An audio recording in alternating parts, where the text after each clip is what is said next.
I guess I pushed that a little bit too hard. uh, well, hello everybody. Uh, yeah. This is gonna be a little bit. There's gonna be a little scuff the next couple of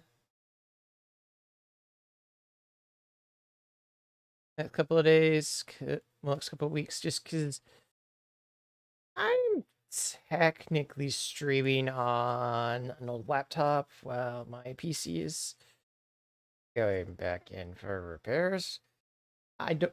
I'm going to preface this right now. I don't think it was anything that those guys did. As far as I know, it might have just been me accidentally giving it an electric shock because I got a little static shock on one of the screws. So I think that's probably what happened.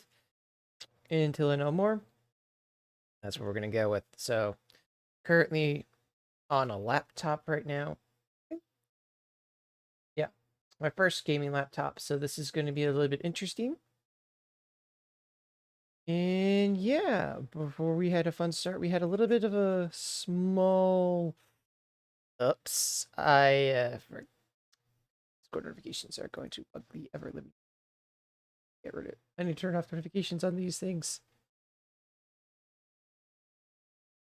But yeah, we've managed to get it all work out as far as I know. I think it works out. I think it's working out pretty well. We're not dropping frames as terrible as we were. Apparently, I just need to do this special little what's the word I'm looking for? You need to bind the IP to OBS, which if you don't know what that is, it's in your settings under advanced and it's all the way down at the bottom. And that will, that might help you not lose drop frames. I don't know. I haven't had issues just yet. I also did drop my bit rate down to 3000 just to be on the safe side as well. Ah, it's a fun tech talk kind of day, isn't it? Hey, it's gonna be one of those days. Discord, why don't you want to? So I can disable this. I'm just gonna have to deal with it, aren't I? Yep, I'm just gonna have to deal with that. Although I'm going to be reading a book, so what do I know? That is low today.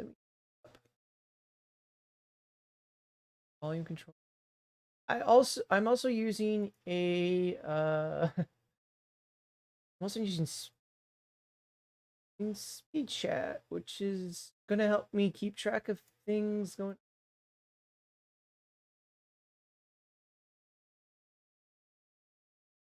Loud that is. That's very loud. Or am I just at the having to?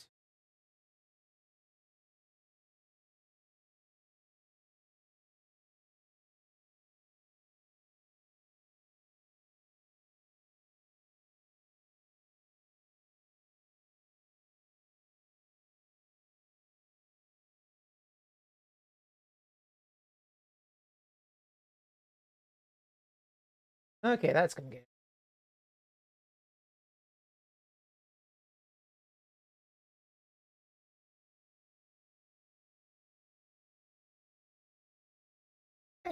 This is what happens when you don't test things. But yes, hello, Clef. How you doing?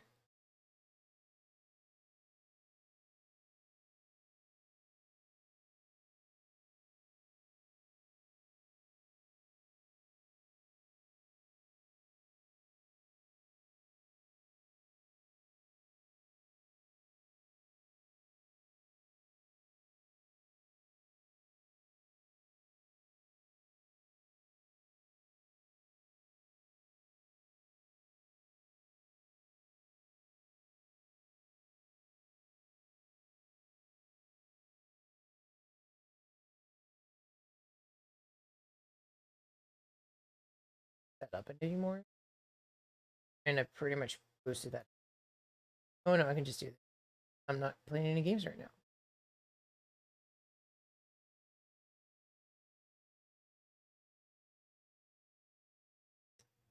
Let's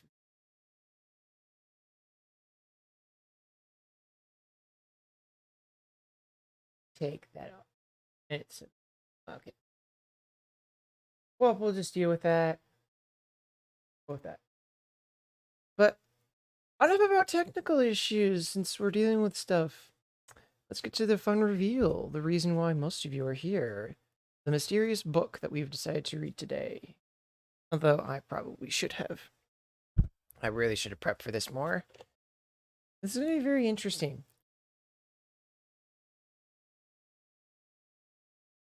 Oh, wait.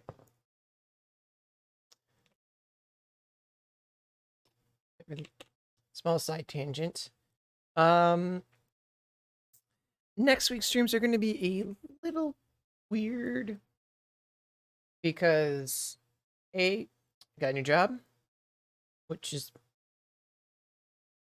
at the same place where I currently am working at. It's just going to be a different position at different hours. So I will be switching from being a weekday afternoon streamer to a weeknight streamer, and that's going to take a little bit of getting used to because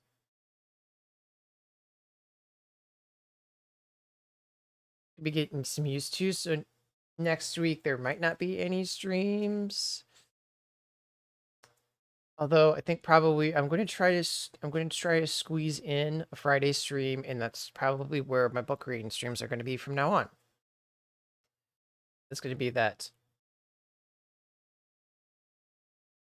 weekend like book reading relaxation kind of thing. I don't still haven't decided that yet. I think that probably will work a little bit better than actually. I think that'd work for me. That probably would work pretty well because then that's like a nice way to ease everyone to the weekend. Just a nice relaxing book read, I guess. So we'll see how that goes. And then after that, it's just a matter of figuring everything else out. But yeah, it's going to be a little different to be home at night, but I think we're going to be able to take care of that. I think that handles pretty much all the announcements I had to take care of. Yeah, that pretty much does that. I'm going to murder Discord.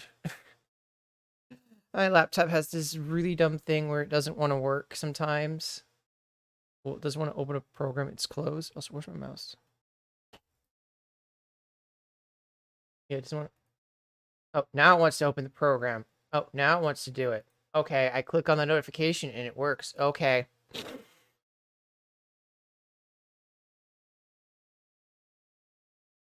All right. Where's my notification settings? I can turn this off.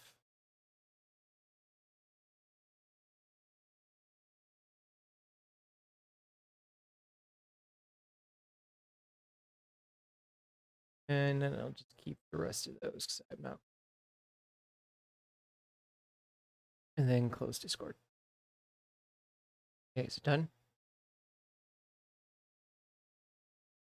No, I still hear it. Why? Why do I still hear a sound? I shouldn't be hearing a sound. I apologize for this. There we go. We'll just do that. That option and then turn that off. Woo! Hooray! Hey, that that that one. It took too long. But in any case, also this is probably oh yeah. Got that next week. And then Friday, we're gonna be doing a tier list stream. And it's gonna be based on D&D cantrips, and this is going to be the version 5 cantrips because if I went through every single version, I'm never gonna get those done. And for level 0, there's only like 46 cantrips to go through, so depending on how that goes, we might be able to get through that in 3 hours, theoretically, I think. Yeah, theoretically, we might be able to get through those in 3 hours. If I don't go off on a tangent, or if I don't finish the listing, because I still have to make the list. But it should be pretty fun. But all right, order here. Got that. Going to sit this here and grab a book. All right. So today's book title is something I've basically debated about doing book streams for a while, so we're going to go off on another tangent. Kind of wish I had some of my reaction right now, but sadly they're on the other PC. I do wonder if they're on the external drive that I got, but I'll figure that out. Later. But yes, I've debated about doing book reading streams for a while, mostly because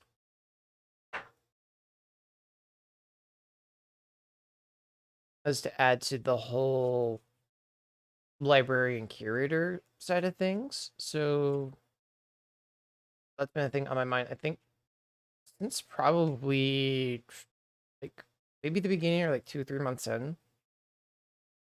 But I now that I'm like slowly easing back into it, I feel like a reading stream was probably like the easiest way to do it, and that was probably the best way to handle that. So yeah. As for what we're reading today, because I will preface this.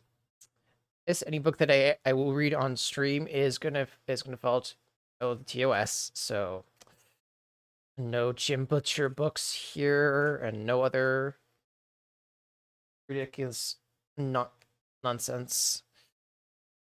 I haven't quite decided if I were to do book reading streams, if I were to read these on the Discord server that I still need to finish. I have a lot of things up. I have a lot of projects on my plate, but mostly my excitement for the interview and then getting this position has kind of taken that, and now I'm trying to slowly adjust my life into that. I don't know why I keep making excuses for this. But anyways, yes.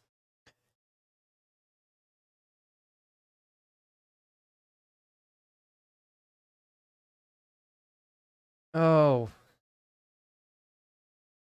that's a thing. Yeah, I think that's the weird thing. Like,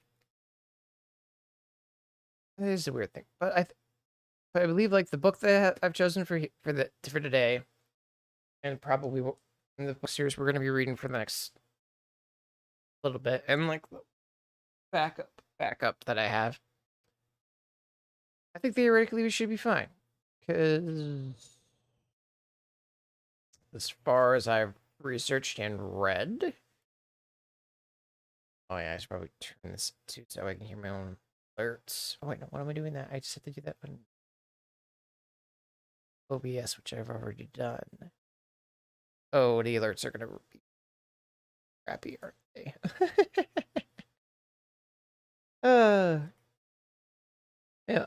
As far as I know, I believe the book that I've chosen today should theoretically be fine, considering when it was originally printed. So this should be fun. In any case. But yes, the book. Let's stop beating the proverbial bush of what it is. Let's just say the title so y'all can grab your copies and enjoy reading along. And hopefully I don't mess anything up. In terms of pronunciations, get really nervous and skip over words. I should probably turn on a light or do anything else. Oh, let me do that.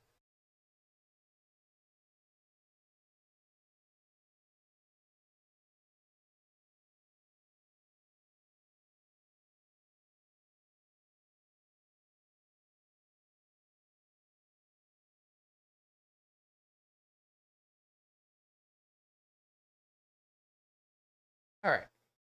That. Sometimes I forget that when I wake up, turn on a light. But in any case, we are going to be reading. Ah! I'm going to kill the book bot. Oh. Oh, I gave him that scared me. I'm gonna kill that thing. You know what? I'm gonna disable those for. I'm gonna go to Street Elements and disable those for today, because my heart cannot take that.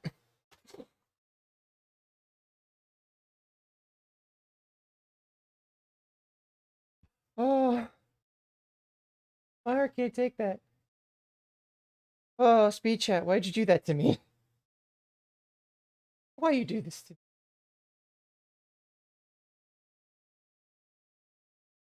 Oh.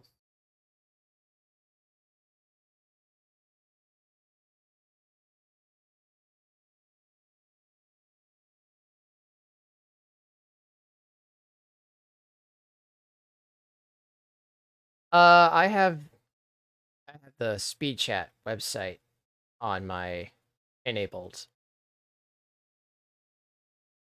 or my Twitch chat.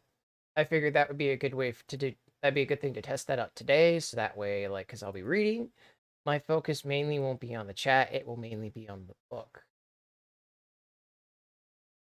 So, yes, it will. It will basically read your chat to you. That's what it's designed for. It is a browser source, so if you, for example, wanted to have your chat appear on your OBS. All you'd have to do is just add that as a browser source. But I haven't really messed with it or played with it enough to really know what it all can do. So, for example, BookBot is going to basically go do its timers every so often, and it will read it off. And so me sitting down, not expecting it, all of a sudden, there it is. There's the sound. I will add this to the Shop Talk Discord after stream. What? I'm going to speech chat, not speech chat. I am not for this. What did this? But anyways, just make sure about there. This is here. Go, and then that's here.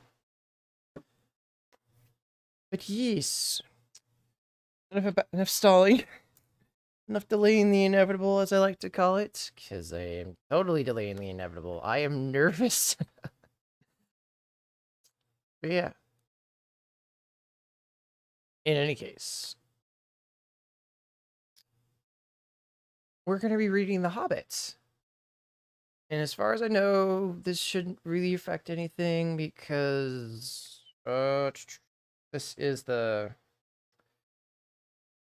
according to the copy of the book I own, the copyright is from like 1937, so we should theoretically be fine. And yeah, we're going to be going through the Lord of the Rings series.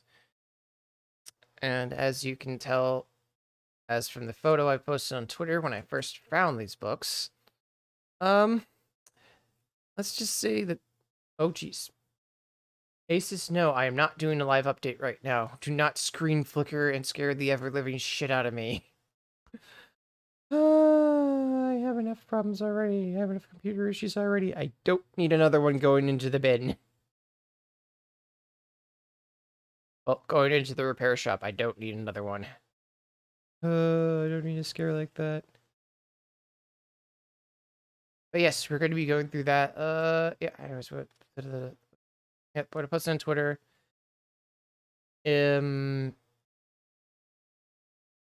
These books were... I'm trying to remember how I acquired these books, because I also used to own,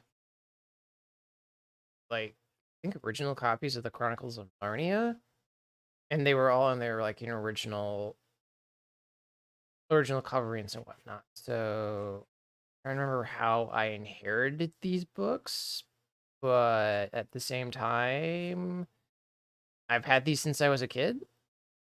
I'm not dating myself. This is basically, I think one of my parents got them from one of their parents. Because I'm really not that old, but 11 years really take a toll on you. Yes, we're going to be going through that series.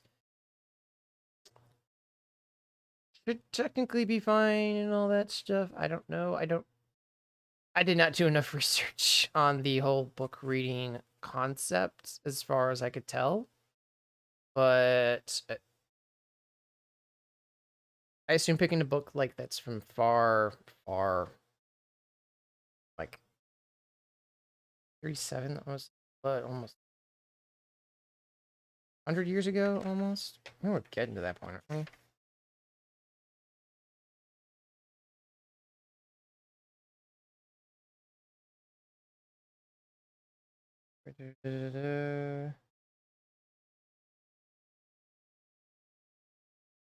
Getting through these, I guess we're semi getting there, so we theoretically should be fine. But yes, we're gonna go through the Hobbits, and then we're gonna go through Fellowship and all that stuff. So that should be yes. And for those of you who guessed mystery, yes, it was very mysterious, but sadly it was fantasy. I also did try to give some clues with some of the the two polls that I did. go very well, and that's fine. I don't really think polls are gonna have to figure out how that all works. Cause that I just need to start using hashtags more when I do polls. So that's gonna be something to figure out in the near future. So yeah.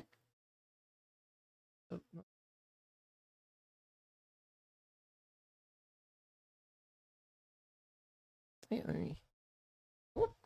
No, don't do that. Don't turn to the side. I just wanted to move you back slightly so that way you're not like in my face as I'm looking down and my eyes do that weird cross-eyed thing.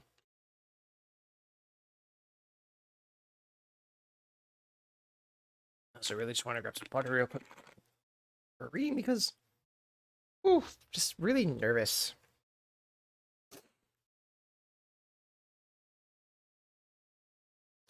Even, even though I practiced semi a bit last week as I was and stuff, I just need to start reading. As I start reading, all the nervousness will float away. And then hopefully this doesn't. All right, let's get started. Chapter 1. An Unexpected Party. In a hole in the ground, there lived a hobbit. Not a nasty, dirty, wet hole filled with the ends of worms, or an oozy smell, nor yet a dry, bare, sandy hole with nothing in it to sit down or to eat. It was a hobbit hole, and that means comfort. It had a perfectly round door, like a porthole, painted green, with a shiny yellow brass knob on the exact middle. The door opened onto a two-shaped hall like a tunnel. A very comfortable tunnel, without smoke, with paneled walls and floors, tiled and carpeted, provided and polished, chairs and lots of pegs for hats and coats. A hobbit was fond of visitors. The tunnel wound on and on, going fairly, but not quite straight into the side of the hill. The hill, as the people for many miles round called it, and many round doors opened out of it, first on one side, then the other. No going upstairs for the hobbit. Bedrooms, bathrooms, cellars, pantries, lots of these, wardrobes. He had whole rooms devoted to clothes. Kitchens, dining rooms, all were the same on the same floor, and indeed on the same passage. The best rooms were all on the left-hand side, going in, for these were the only ones to have windows. Deep set round windows, looking over his garden, and meadows beyond slopping down to the river. This hobbit was uh, this hobbit was a very well-to-do hobbit, and his name was Baggins. The Bagginses had lived in the neighborhood of the hill for a time out of mind, and people considered them very respectable. Not only because most of them were rich, but only because they never had any adventures or did anything unexpected. You could tell what a Baggins would say on any question without the bother of asking him. This is the story of how a Baggins had an adventure and found himself doing and saying things altogether unexpected. He may have lost the neighbor's respect, but he gained, well, you will see whether he gained anything in the end. The mother of our particular hobbit. What is a hobbit? I suppose hobbits need some description nowadays, since they have become rare and shy of the big people, as they call us. They are, or were, a little people about half our height, and smaller than the bearded dwarves. Hobbits have no beards. There is a little or no magic about them, except the ordinary everyday sort which helps them disappear quietly and quickly when large stupid folk like you and me come blundering along, making a noise like elephants which they can hear half a mile off. They are inclined to be fat in the stomach. They are dressed in bright clothes, chiefly green and yellow, wear no shoes because their feet grow naturally leather their soles, and thick warm brown hair like the snuff on their heads, which is curly. Have long clever brown fingers, good natural face, good natured faces, not natural, and laugh deep frou laughs, especially after dinner, which they have twice a day when they can get it. Now you know enough to go on with. As I was saying, the mother of this hobbit, of Bilbo Baggins, that was the fabulous Belladonna Took, one of the three remarkable daughters of the old Took. Head of the hobbits who lived across the water, small river that ran at the foot of the hill. It was often said, in other families, that long ago, one of the Took ancestors must have taken a fairy wife. That was, of course, absurd, but certainly there was still something not entirely hobbit-like about them. And once in a while, members of the Took clan would go and have adventures. They discreetly disappeared, the family hushed up, but the fact remained that the Tooks were not as respectable as the Bagginses, though they were undoubtedly richer. Not that Belladonna Took ever had an adventure after she became Mrs.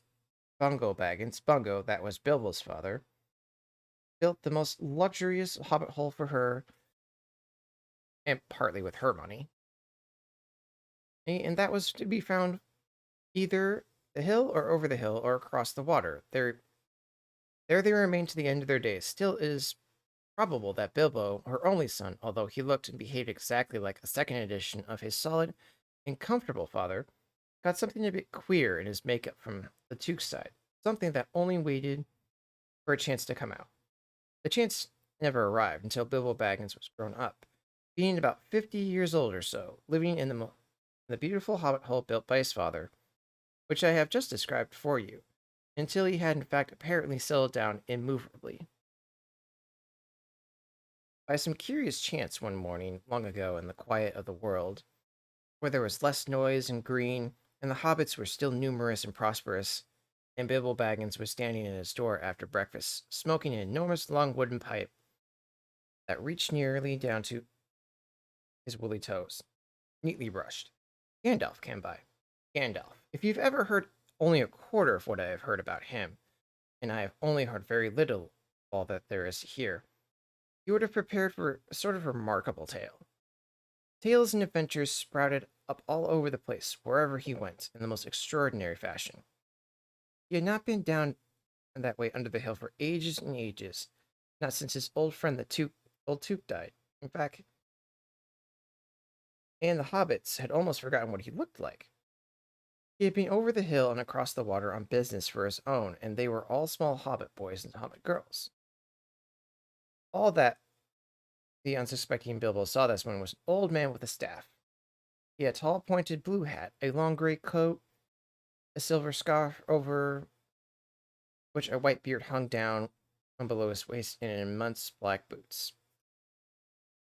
Good morning, said Bilbo, and he meant it. The sun was shining and the grass was green, but Gandalf looked at him. From under the long bushy eyebrows stuck out further than the brim of his sheep hat. What do you mean? He said. You wish me a good morning, or you mean that it is a good morning, whether I want it or not? Or that you feel good this morning, or that is good morning to be, or is that, I did not practice this enough, or that is a morning to be good on. All of them at once, said Bilbo, and a very fine morning for a pipe of tobacco out of doors. Into the bargain. If you have a pipe about you, sit down and have a fill of mine. There's no hurry. We all have the day before us. And Bilbo sat down on a seat by his door, crossed his legs, and blew a beautiful gray ring of smoke that sailed up into the air without breaking and floated away over the hill. Very pretty, said Gandalf, but I have no time to blow smoke rings this morning. I'm looking for someone to share in an adventure that I am arranging, and it is very difficult to find anyone. I should think so, in these parts. We are plain and quiet folk. We have no use for adventures. Nasty, disturbing, uncomfortable things. Make you late for dinner. I can't think of what anybody sees in them, said our Mr. Baggins, and stuck out a thumb behind his braces and blew out another, even bigger smoke ring. Then he took out his morning letters and began to read, pretending to take no notice of the old man. He had decided that he was not quite his sort and wanted him to go away, but the old man did not move. He stood leaning on his stick and gazed at the hobbit, without even saying anything, till Bilbo got quite uncomfortable and even a little cross. Good morning, he said at last. We don't want any adventurers here, thank you. You might try over the hill or across the water. By this, he meant the conversation was at its end. What a lot of things you do see. What a lot of things do you use good morning for? Gandalf, now you mean you want to get rid of me. and that it won't be good till I move off. Not at all, not at all, my dear sir. Let me see. I don't think I know your name. Yes, yes, my dear sir, and I do know your name, Mr. Bilbo Baggins, and you do know my name, though you don't remember it. That I belong to it. I am Gandalf, and Gandalf means me. To think I should have lived to be a good morning by a Beldon sun, as if I were selling buttons at the door. Gandalf, Gandalf, gracious me, not wandering wizard that gave old Took a pair of magical diamond studs that fastened themselves and never came undone until ordered. Not the fellow who used to tell wonderful tales at parties about dragons, goblins, and giants, and the rescue of princesses and the expected luck of widows' sons. Not the man that used to make such particular excellent fireworks. I remember those. Old Took used to have them on Midsummer's Eve. Splendid. They used to go up like great lilies and snapdragons and lumberdoms of fire and hang in the twilight of all evening. You will notice already that Mr. Baggins was not quite so prowsy as he liked to believe. Also, he was very fond of flowers. Dear me, he went on, not the Gandalf who was responsible for so great lads and lasses going off into the blue for mad adventures. Anything from climbing trees to visiting elves or sailing in ships, sailing to other shores. Bless me, life used to be quite I mean, you used to upset things badly in these parts once upon a time. I beg your pardon, but I had no idea you were still in business. Or else should I be, said the wizard. All the, all the same, I am pleased to find you remember something about me. You seem to remember my fireworks kindly. At any rate, that is not without hope. Indeed, for your old grandfather, words here, old grandfather Took's sake, for the sake of the poor Belladonna, I will give you what you asked for. I beg your pardon, I haven't asked for anything. Yes, you have, twice now. My pardon, I give it to you. In fact, I will go as far as to send you on this adventure. Very amusing for me. Very good for you, and very profitable too, very likely, if you ever get over it. Sorry, I don't want any adventures, thank you. Not today. Good morning, but please come to tea anytime you like. Why not tomorrow? Come tomorrow. Goodbye. With that, the hobbit turned and scuttled inside its round green door, shut it quickly as he dared not seem rude. Wizards are, after all, wizards. I take no offense to this. What on earth did I ask him for tea for? He said to himself as he went to the pantry. He had only just had breakfast, but he thought a cake or two and a drink of something would do him good for after his fright. Gandalf, in the meantime, was still standing outside the door, laughing long but quietly. After a while, he stepped up with the spike of his staff, scratched a queer sign of the hobbit's beautiful green door, then he strode away, just about the time when Bilbo finished his second cake and began to think that he had escaped adventures very well. The next day, he had almost forgotten about Gandalf. He didn't remember things very well unless he put them down on his enlargement tab, like this. Oh, engagement tab. Uh, uh.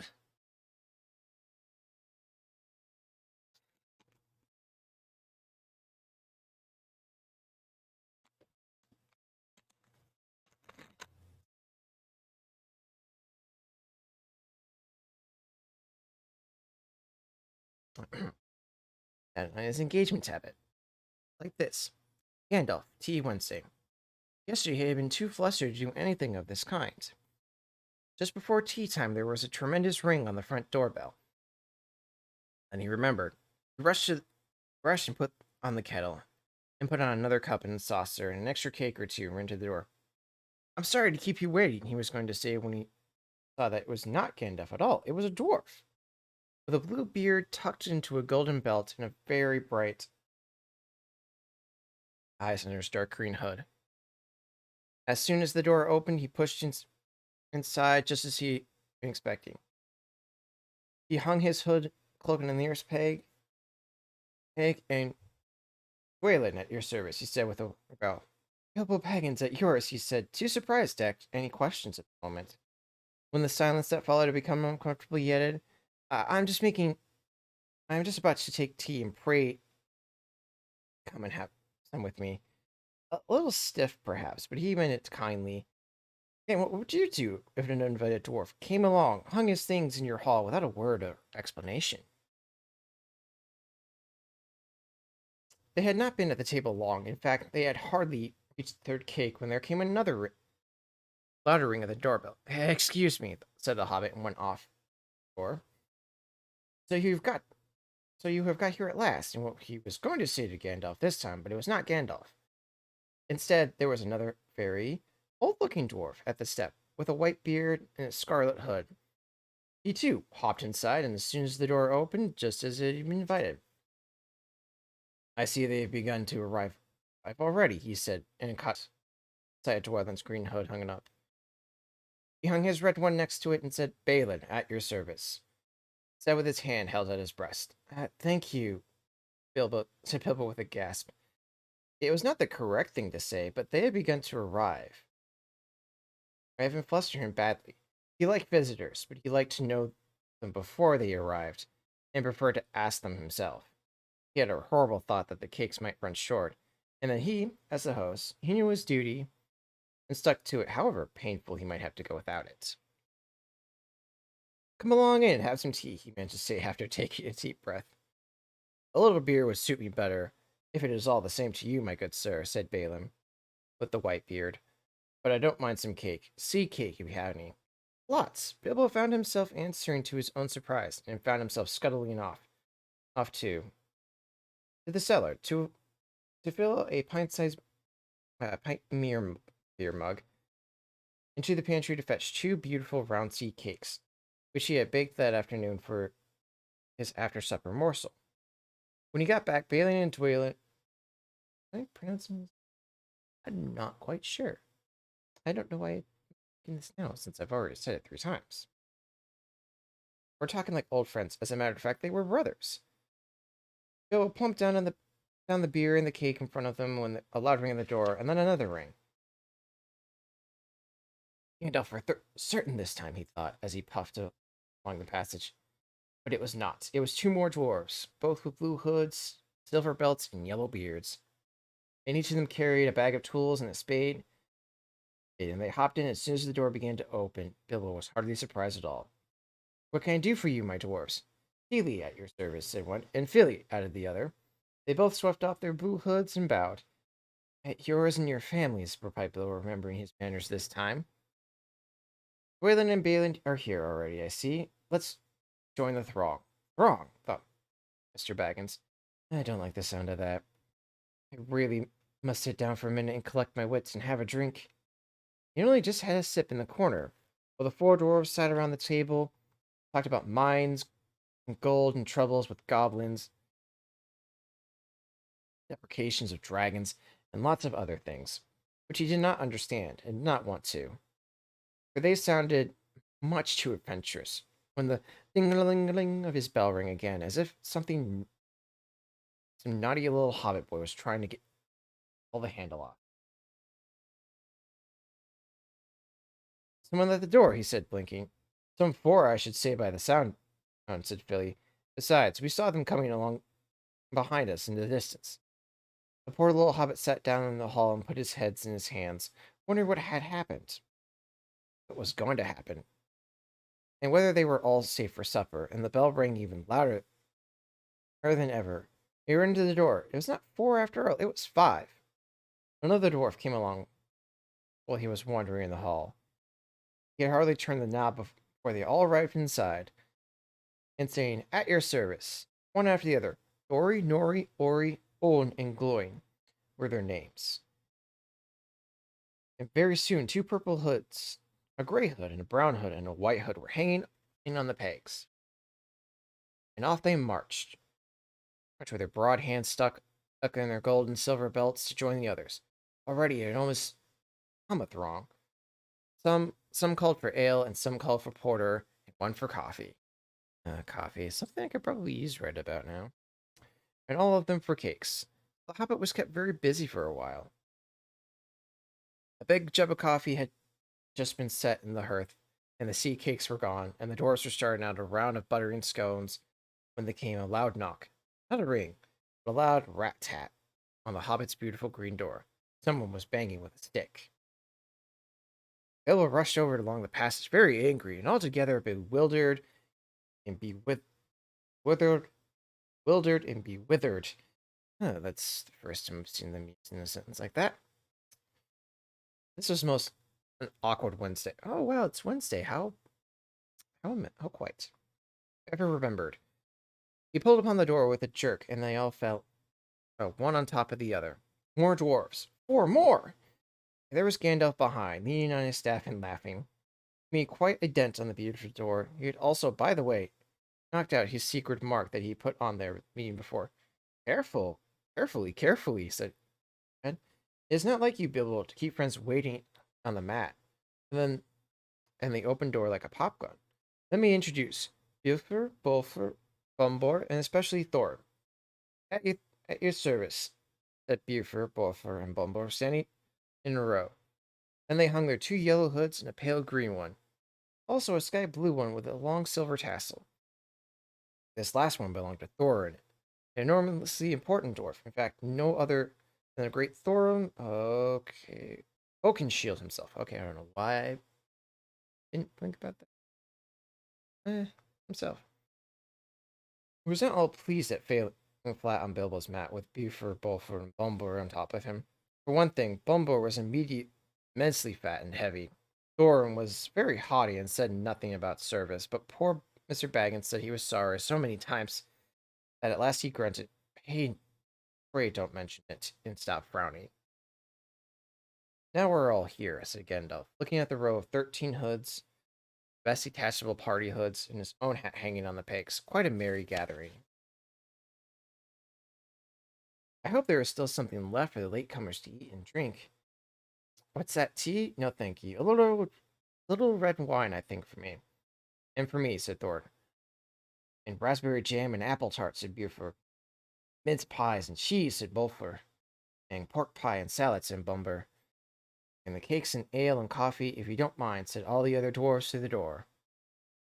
Put on a few eggs. There's a good fellow, Gandalf called upon him as the hobbits had stumped off to the pantries. And just bring up the cold chicken and pickles. Seems to know about the inside of my lanyards as much as I do. Lanyards. As he was feeling positively from flux, he was beginning to wonder whether a most wretched adventure had not come right to his house. By the time he had gotten all the bottles and dishes and knives and forks and glasses and plates and spoons and things piled up on big trays, he was getting very hot and red in the face and annoyed. You shouldn't bother these dwarves, he said. Why don't they come and lend a hand? Lo and behold, there stood Balin and Dwalin at the door of the kitchen, and Feely and Keely behind him. And before he could say a knife, they'd whisked away the trays and a couple of small tables into the parlor and sat down everything for fresh. Gandalf sat at the head of the party with the 13 dwarves all around. And Bilbo sat at the stool at the far side nibbling on a biscuit. His appetite was quite taken away. And trying to look away as if this was all perfectly ordinary and not in the least an adventure. The dwarves ate and ate, talked, and time got on. At last they pushed their chairs back, and Bilbo made a move to collect the plates and glasses.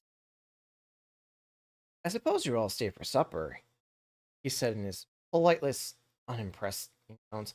Of course, said Thor, and after. We shan't get through business till late, and we must have some music first. Now to clear up. Thereupon the 12 dwarves, not Thorin, he was too important, and stayed talking to Gandalf. Jumped to their feet, made tall piles of all the things. Off they went, not waiting for trays, balancing columns of plates, the bottle on top, one hand, while the hobbit ran after them, almost squeaking in fright. Please be careful, and please don't trouble. I can manage. The dwarves started to sing. Tip the glasses and crack the plates, splint the knives and bend the forks. That's what Bagel Baggins hates. Smash the bottles and burn the corks, cut the cloth and tread the fat. Pour the milk and batter On the pantry floor, leave the bones in bed on the bedroom mat, splash the wine on every door, dump the crocks in boiling bowl, pound them up with a plundering pole, and then when you finish his penny a hole, send them down the hall with a roll. That's what Bilbo Baggins hates. So and carefully with the plates. And of course, they did none of these dreadful things, and everything was cleaned and put away as quick and as lightning, while the hobbit was turning round and round in the middle of the kitchen, trying to see what they were doing. And then they went back and found Thorin with his feet on the fender, or smoking a pipe. He was blowing the most enormous smoke rings, and whenever he told one to go, it went up the chimney or behind the clock on the mantle. It's a beast. Okay, but I guess it was mental. Or under the table, or around the ceiling. Whenever it went away, it was not quick enough to escape Gandalf. Up, and a small smoke ring from his short clay pipe and straight through each of Thorin's. And then Gandalf's smoke ring would go green and come back to hover over the wizard's head. He had quite a cloud of out of the, he had quite a cloud of them about him already. In the dim light, made him look like a strange and look strange and sorcerous. Bilbo stood there and watched. He loved smoke rings, and then he blushed to think how proud he had been yesterday morning of the smoke rings he had sent up the window over the hill. Now for music. Bring out the instruments. Keely and Feely rushed for their bags and brought back little fills. Dory, Nori, and Ori brought out flutes from somewhere inside their coats. Bumber produced a drum from the hall. Buford and Bolfer went out and came back with clarinets that they had left among the walking sticks. Garland and Bowden said, "Excuse me, I left mine in the porch." "Just as mine, and with you," said Thorin, and they came back with violas as big as themselves. Really, how you spell? That was a Thorin's harp wrapped in a gold cloth. It was beautiful, a golden harp. Then Thorin struck it. The music began all at once. So sudden and sweet, Bilbo forgot everything else. It was swept away in the dark lands, under strange moons, far out over the water, and very far from his hobbit hole under the hill.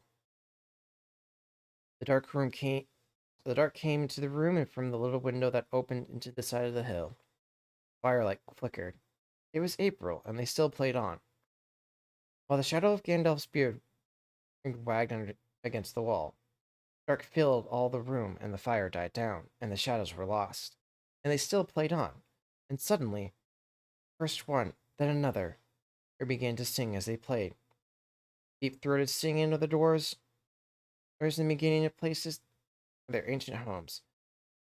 And this is a little fragment of their song. If it can be like their song without their music. Far above the misty mountains, cold to the dungeons deep, caverns old, you must walk away eerie break of day to seek the pale enchanted gold. Dwarfs of yore make mighty spells, while hammers fall like ringing bells. Places deep where dark things sleep, hollow halls beneath the bells. Ancient kings and elves and lord, there many a gleaming golden hoard. They shaped and wrought in light they caught to hide in gems on the hilts of sword. On silver necklaces they strung the flowing stars, and crowns they hung the dragon fire and twisted wire. They meshed the light of moon and sun, too far over the misty cold, too dungeons deep and caverns cold, must away eerie break of day. Hey, to claim our long forgotten gold. Goblets they carve there for themselves, and harps of gold. There were no man dwells. There they lay, a long and many song was sung on her by men or elves. The pines were whirring on the height, the winds were moaning in the night. The fire was red, its flaming spread. The trees like torches blazed with light. Bells were ringing on the dale, and men looked up, faces pale. Dragons' ire, force more fierce than fire, laid low their towers and houses frail. Mountains smoked beneath the moon, the dwarves they had heard trampling of doom. They fled they fled their hall to die and fail, beneath his feet, beneath the moon. Far over the misty mountains grim, to dungeons deep and caverns dim, we must away, ere break dawn, to win our harps and gold from him. As they sang, the hobbit fell up the love of beautiful things, things made by hands and by cunning and by magic, moving through him. A fierce and jealous love, the desire of hearts and dwarves. Oh, the desire of the heart of the dwarves. Then something tookish woke up inside him, and he wished to go to see the great mountains, and hear the pine trees, and the waterfalls, and explore the caves, wear a sword instead of a walking stick. He looked out the window. The stars were out in dark sky above the trees. He thought of the jewels of the dwarves shining in the dark caverns. Suddenly, in the wood beyond the water, a flame leapt up. Probably somebody lighting a wood fire, he thought, of plundering dragons and settling on his quiet hill, and kindled it all to flames.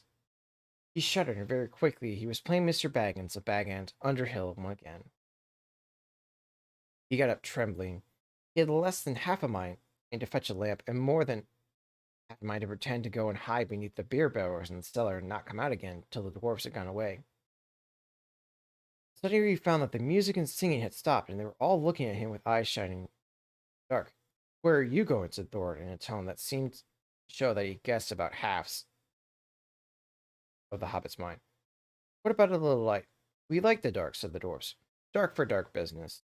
There were many hours before dawn. "Of course," said Bilbo, and sat down in a hurry. He missed the stool and sat on the fender, knocking over the porker and shovel with a crash. "Hush! Let Thorin speak." And this is how Thorin began. "Gandalf, dwarves, and Mr. Baggins, we are not together in the house of our friend and fellow compatriot, most excellent and audacious hobbits. May the hair on his toes never fall out, and praise his wine to ale." He paused for a breath, for a polite remark for the hobbits, but the compliments were quite lost on poor Mr. or quite lost on poor Bilbo Baggins, who was wagging his mouth in protest at being called audacious, and worst of all, fellow conspirator. But that is the one, but we're just going to go with it. Though no noise came out. It was so. Oh, that's a word I haven't seen in a while. Moxed. We're going to go with that.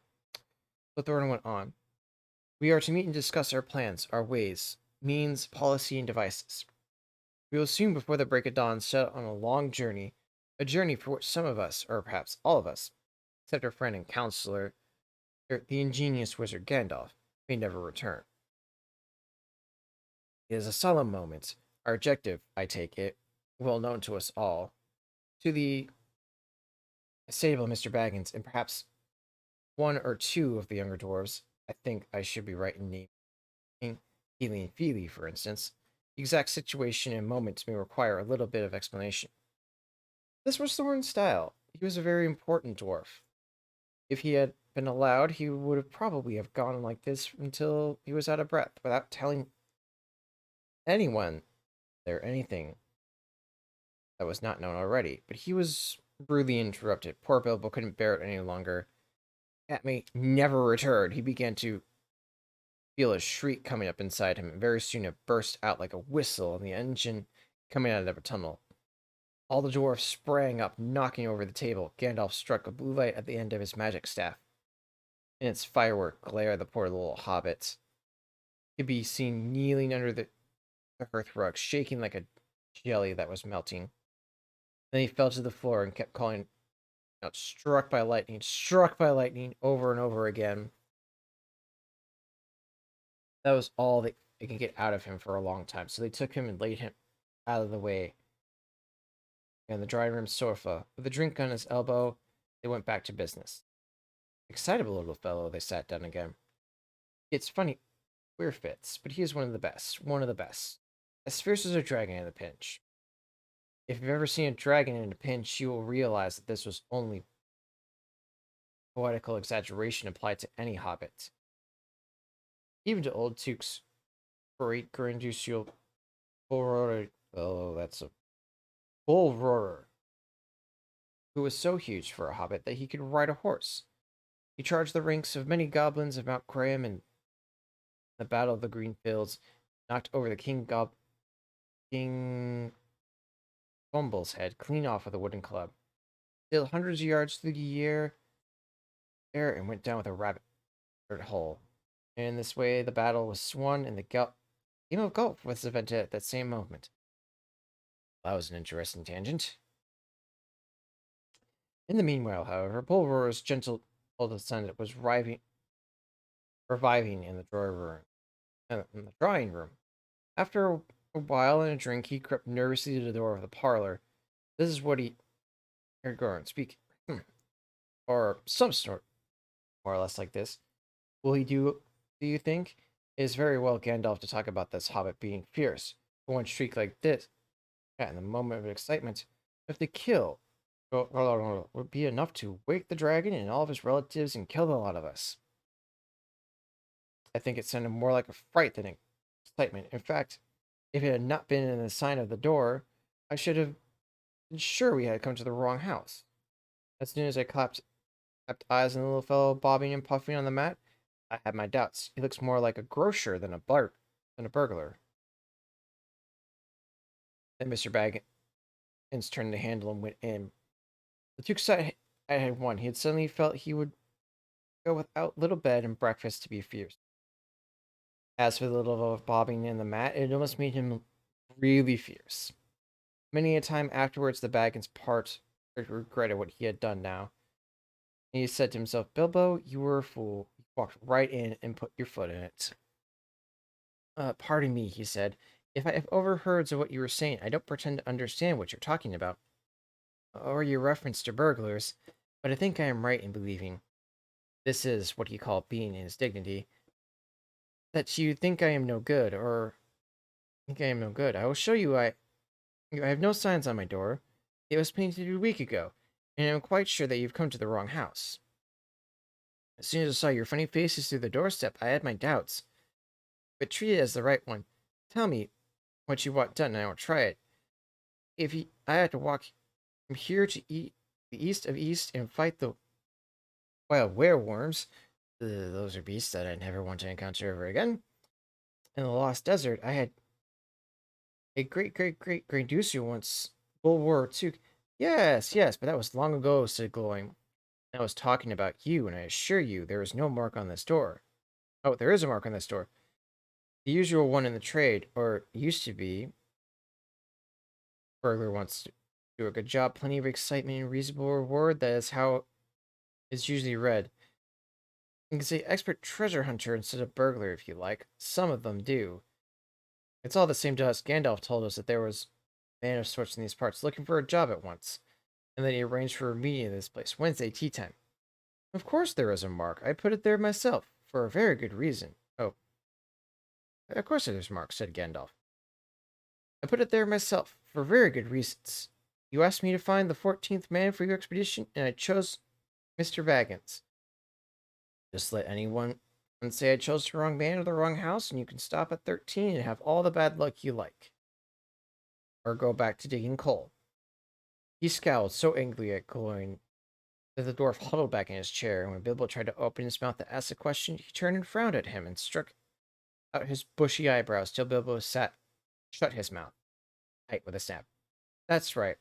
Let's have no more argument. I have chosen Mr. Baggins, and that ought to be enough for all of you. If you say he's a burglar he is. Or will be when the time comes. There's a lot more in him than you guess, and a deal more than he has in of himself. You may, possibly, all live thanks to me. Yet, now Bilbo, my boy, fetch the lamp and let's have light. A little light on this. On the table, in the light of a big lamp with a red shade, he spread a piece of parchment rather than map.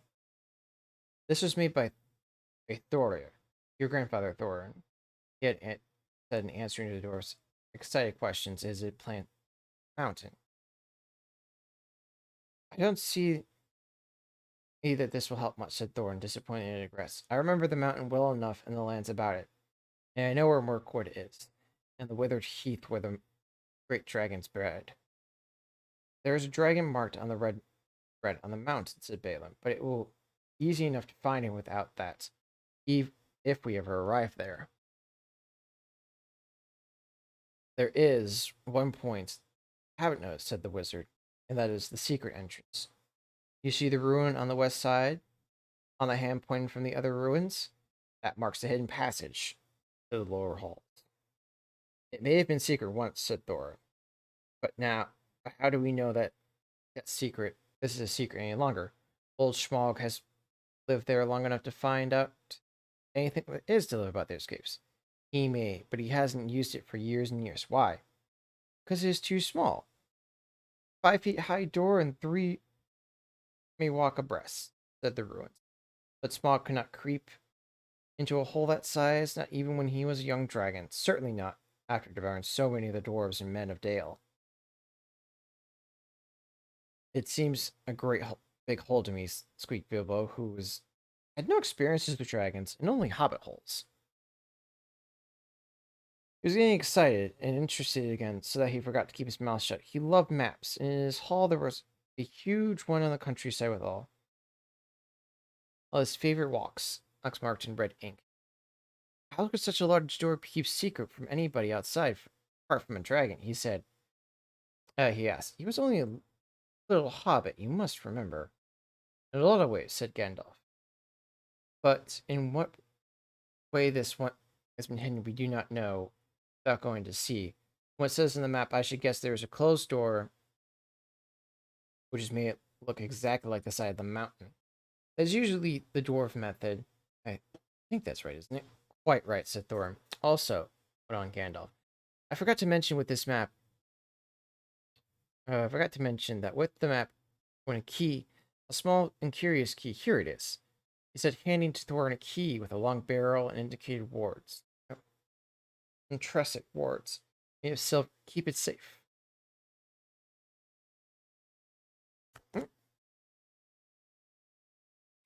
Ooh.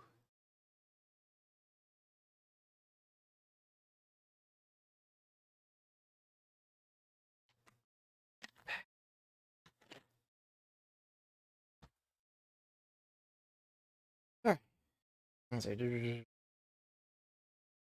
right. Here. Indeed I will, said Thorin. And he fastened upon a fine chain that hung about his neck and under his jacket. Now things begin to look like more peaceful. This news alters them to much better. So far we have had no clear idea what to do. We thought of going east as carefully as we could, as far as along the lake. After that, trouble would begin. A long time before that, if I know anything about the roads east, interrupted Gandalf. We might go from there up along the river, running around Thorin, taking no notice, and so to the ruins of Dale, the old town in the valley there, under the shadow of the mountain. But none of us like the idea of the front gate. The river runs right out through the great cliff and at the south of the mountains. And out it came to the dragon too, far too often, unless he has changed. That would be no good, said the wizard, not without a mighty hero, or even a hero. I tried to find one, but warriors are busy fighting one another in distant lands, and in this neighborhood, heroes are scarce. Only simply not to be found. Swords in these parts are mostly blunt, and axes are used for trees, and shields as cradles or dish covers. Dragons are comfortably far, and therefore legendary. This is why I settled on burglary, especially when I remember the existence of a side door. And here is our little Bilbo Baggins, the burglar, the chosen and selected burglar. Now, let's get on and make some plans.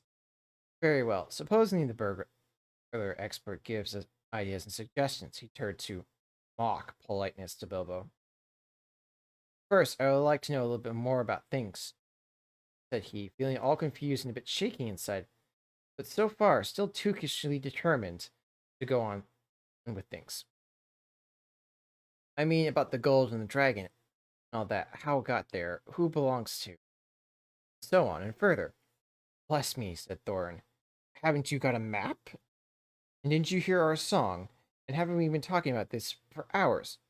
All the same, I would like it clear and clear, he said obstinately, putting on his business manner he usually reserved for people who tried to borrow money off of him, and doing his best to appear wise and prudent and professional and live up to Gandalf's recommendation. Also, I'd like to know about the risks and out-of-pocket experience, time required, and immersion, so forth. What she meant, what am I going to get out of this? And I'm going to come back alive. Oh, very well, said Thorin. Long ago, when grandfather Thor's time, our family was driven out far north and came back all their wealth, their tools, and this mountain on the map. They've been discovered by my far ancestor Theoden the Old. But now they mined it in that tunnel, and they made the tunnel, and they made huger halls and greater workshops. In addition, I believe they found a great deal of gold and a great many jewels. Anyway, they grew immensely rich and famous. My grandfather was king of the mountain again, and treated with great reverence by the mortal men who lived in the south. They were gradually spreading up the running river as far as the valley overshadowed by the mountain. They built the merry town of Dale there in those days.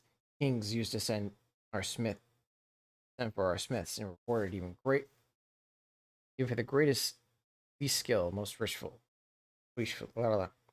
Fathers would beg us to take their sons as apprentices and pay us handsomely, especially in food supplies, which we never bothered to grow our own or find ourselves. Altogether, those were good days for us. And the poorest of us had money to spend and lend and the leisure to make beautiful things and for the fun of it, not to speak of the most marvelous and magical toys, the like of which is not to be found in the world nowadays. So my grandfather's halls became full of armor and jewels and carvings and cups, and the toy market of Dale was wonder of the north. Undoubtedly, that was bought that was what brought the dragon. Dragons steal gold and jewels, you know, from the men, from elves and dwarves, whether they can find them or whenever they can find them, and they guard their plunder as long as they live, which is practically forever unless they are killed. I never enjoy a brass ring of it. Indeed, they hardly know a good bit of work from bad, though they usually have a good notion of the current market value, and they can't make a thing for themselves, not even mend a little loose scale on their armor. There were lots of dragons in the north in those days, and gold was probably getting scarce up there when the dwarves flying south and getting killed. All the general waste and destruction that the dragon make, going from bad to worst. There was a most especially greedy, strong, wicked worm called Schmog. One day he flew up into the air and came south. The first we had heard of it was a noise like a hurricane coming from the north, and the pine trees on the mountain, creaking and cracking in the wind. Some of the dwarves who happened to be outside, I was one of the lucky, fine adventurers in those days, always wandering about, and it saved my life that day. Well, from a good day off, we saw the dragon settle on our mountain, about a flame. Then he came down to the slopes where he reached the woods. And they were all up afire. By the time all the bells were ringing in Dale and the warriors were arming, the dwarves rushed out of their great gate. But there, the great dragon was waiting for them. None escaped that way. The river rushed up into steam, and fog fell on Dale. And in the fog, the dragon came on them and destroyed many warriors. The usual unhappy story. It was only too common days. Then he went back and crept into the front gates and routed all the halls and lanes and tunnels and alleys, cellars, mansions, and passage. After that, there were no dwarves left alive inside, and he took all the wealth for himself. Probably, for that is the dragon's way. He piled it up in a great heap far inside, sleeps on it for a bed. Later, he used to crawl all out of the great gate, come out night and Dale, carrying many people away, especially maidens. Till Dale was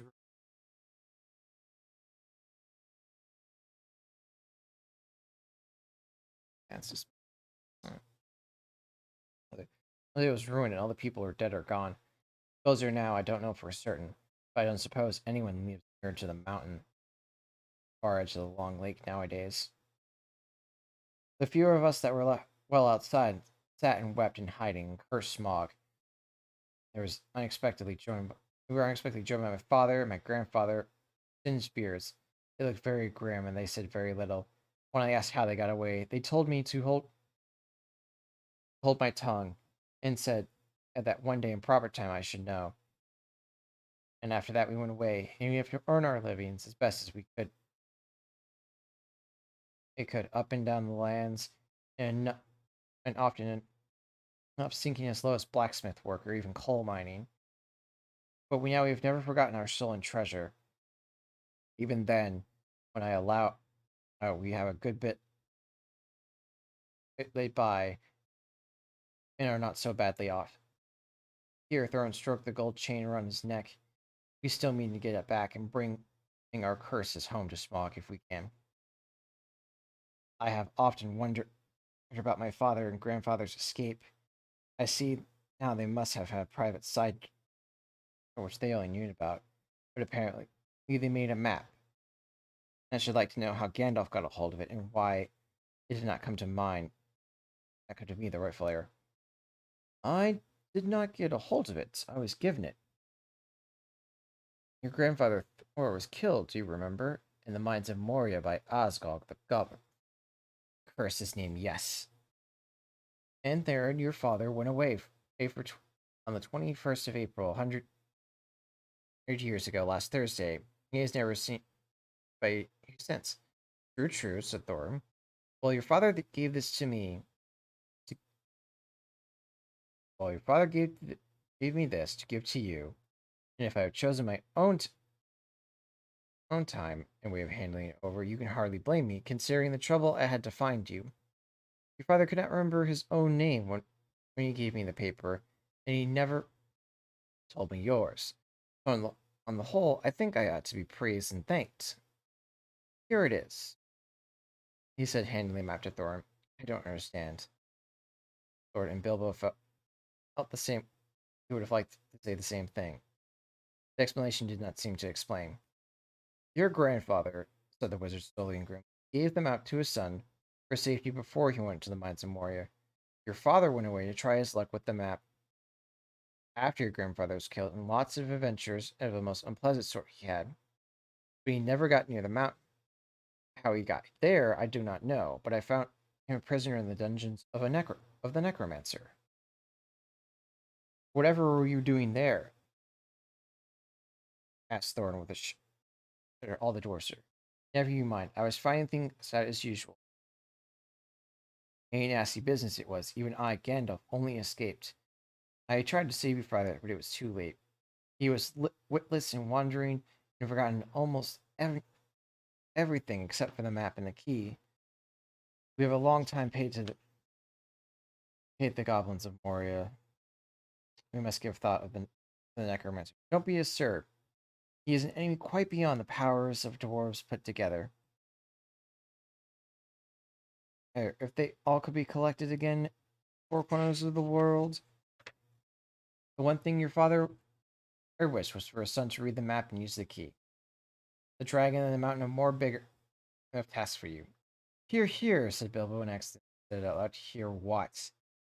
They all turned suddenly towards him. Hear what? I have. Hear what I've got to say? What's that? They asked. Well, I should say that you ought to go east and have a look around. After all, there is a side door, and dragons must sleep sometimes, I suppose. If you sit in the door, step long enough, I dare say you will think of something, and well, don't you know, I think we'll back long enough for one night. And if you see what I mean, what about bed? What about early start and all that? I'll give you a good breakfast before you go. Before you go, I suppose you mean. Aren't you a burglar? And isn't sitting on the doorstep your job, not to speak about getting inside the door? But I agree about bed and breakfast. I like eggs with my ham when starting a journey. French but not poached, and mine, you don't break them. After all the others had ordered their breakfast without much please, which annoyed Bilbo very much, they all got up. The hobbit had to find a room for all of them, and filled all of his spare rooms and made beds on chairs and sofas before he got them all stowed and went to his own little bed, very tired and not altogether happy. One thing he did make up his mind about was not to bother to get up early, cook everyone else's wretched breakfast. The tookishness in him was wearing off, and he was not now quite so sure that he was going on a journey at all. In the morning, yeah, morning, as he lay in bed, he could hear Thorin humming to himself in the best bedroom next to him. Far over the misty mountains cold, to the dungeon steeping caverns old, must away ere break day to find our long forgotten gold. Bill went to sleep with that in his ears, and it gave him very uncomfortable. It was a long after the break of day when he woke up. Let's see. Well, depending on time, I can probably get through chapter 2. All right. Chapter 2. Where's my bookmark? There it is. All right.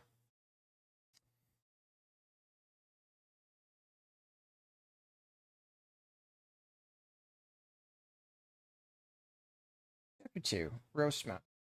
Up jumped Bilbo, and putting on his dressing gown, went into the dining room. There he saw nobody, but all signs of a large, huddled, hurried breakfast. There was a fearful mess in the room, piles of unwashed crooks in the kitchen. Nearly every pot and pan he possessed seemed to have been used. The washing up was so dismayed that Bilbo was forced to leave the party of the night before had not been part of his bad dream. He had as he had rather hoped. Indeed, he was really relieved after all to think that they had gone without him, without bothering to wake him up. But with never thank you, he thought. And yet, in a way, he could not help feeling a trifle disappointment. The feeling surprised him. Don't be a fool, Bilbo Baggins, he said to himself. Thinking of dragons and all that outlandish nonsense at your age. He put on an apron, lit fires, boiled water, and washed up. Then he had a nice little breakfast in the kitchen before turning out the dining room. By the time the sun was shining in, the front door was open, letting in a warm breeze. Bilbo began whistle loudly to forget the night before. In fact, he was just sitting down on a nice little second breakfast in the dining room, but by the open window when Gandalf walked in. My dear fellow, whenever are you going to come?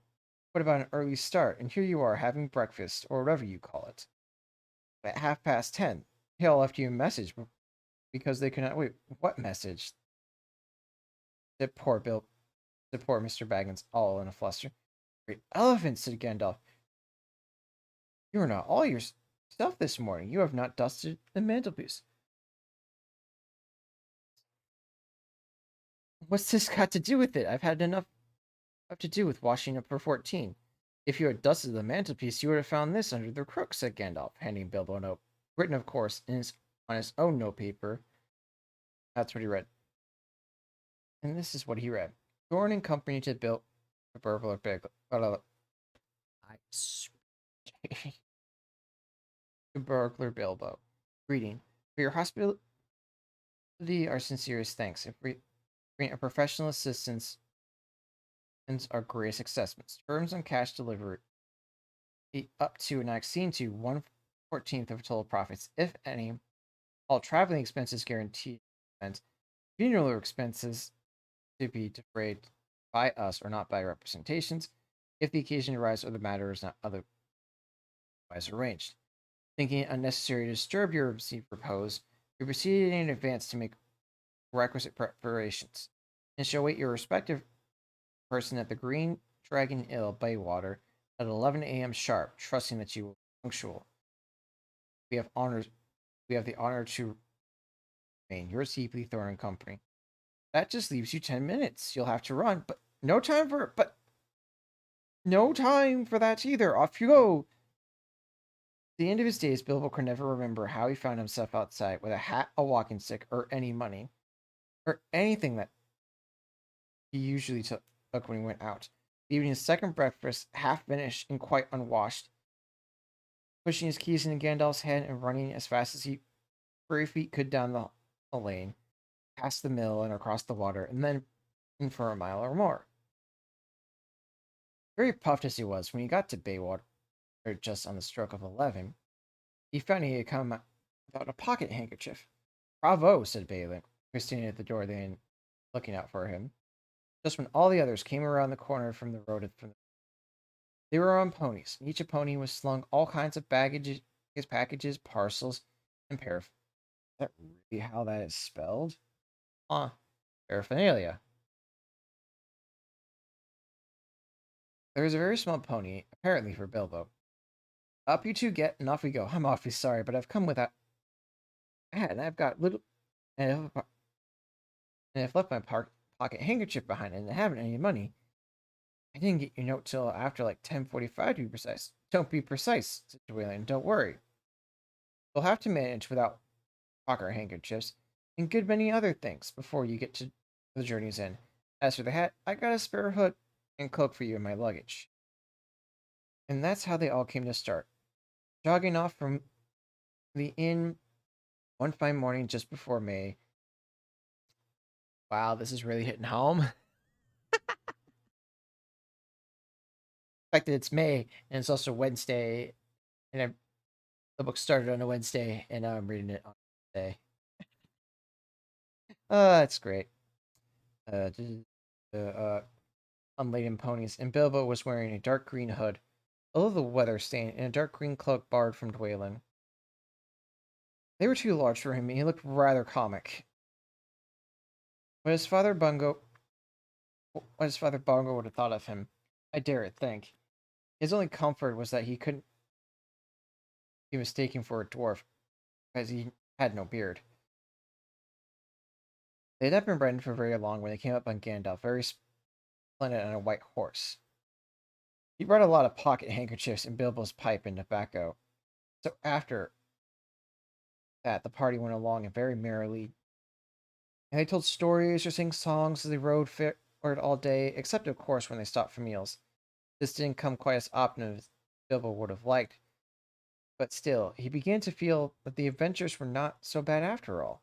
At first, they passed through Hobbit lands, a wild, respected country inherited by decent folk, with good roads, an inn or two, and now and then a dwarf or a farmer able to buy on business. Then they came to lands where people spoke strangely and sang songs Bilbo had never heard before. Now they had gone on far into the lone lands, where there were no people left, no inns, and the roads were steadily worse. No far ahead were the dreary hills, rising higher and higher, dark with trees, and some of them old castles with evil look, as if they had been built by wicked people. Everything seemed gloomy, for the weather that day had taken a nasty turn. Mostly, it had been good. It had been as good as May can be, even in merrier tales. But now it was cold and wet, and the lone lands they had to camp when they could. But at least it had been dry. "To think it would soon be June," grumbled Bilbo as he flashed along behind the others in a very muddled track. It was after tea time. It was pouring with rain. It had been all day, but his hood was dripped to his eyes. His cloak was full of water, and the pony was tired and stumbled on the stones. And the others were too grumpy to talk. And I'm sure the rain has gotten into the dry clothes and into the food bags, thought Bilbo. Bother burgling and everything to do with it. I wish I was at home in my nice hole by the fire, the kettle just beginning to sing. It was not the last time he had wished that. Still, dwarves jogged on, never turning round or taking any notice of the hobbit. Somewhere behind the gray clouds, the sun must have gone down, for it had begun to get dark. Wind got up, and the willows along the river bank bent inside. I don't know what river it was, a rushing red one, swollen with the rains of the last few days that came down from the hills and the mountains in front of them. Soon it was really dark. Winter broke up with the gray clouds, A waning moon appeared above the hills between the flying rags. Then they stopped, and Thorin muttered something about supper. And where should we get a dry patch to sleep on? Not until they had then did they notice Gandalf was missing. So far, he'd come all the way with them, never seeing if he was on an adventure or merely keeping them company for a while. He almost he had eaten most, talked most, and laughed most. But he's simply not there at all. Just when a wizard would have been most useful, groaned Dory and Nori, who shared the hobbit's views about regular meals plenty often. They decided in the end that they would have to camp where they were. So far, they had not camped before on this journey, though they knew that they would soon have to camp regularly when they were amongst the misty mountains, far from the land's respectable people. It seemed a bad what evening to begin on. They moved to a clump of trees, as the air was drier underneath them, and the wind shook the rain off the leaves. Drip, drip was most. Also, mischief seemed to have gotten it into the fire. Dwarves can make a fire almost anywhere, or out of almost anything, wind or no wind, but they could not do it. But that night, not even on and glowing, they were specifically good at it. Then one of the ponies took fright at nothing and bolted. He got into the river before they could catch him, and before they could get anything out of him. Phoebe and Keely nearly drowned, and all the baggage they carried washed away. Of course, it was mostly food, and there was mighty little left for supper and less for breakfast. There they all sat, glum and wet and muttering, while Oin and Gloin were trying to light the fire and quarreling about it. Bilbo was sadly reflecting that the adventure are all pony rides and sunshine. And Balin, who was always their lookout man, said, "There's a light over there," and there was a hill, some way off, with trees on it, pretty thick in parts. Under the dark mass of trees, they could see a light shining, a reddish, comfortable-looking light, as if it might be a fire or torch stream. When they had looked at it for a while, they fell arguing. Some said no, some said yes, and some said go, they could but go and see, and anything was better than a little supper, less breakfast, and wet clothes all night.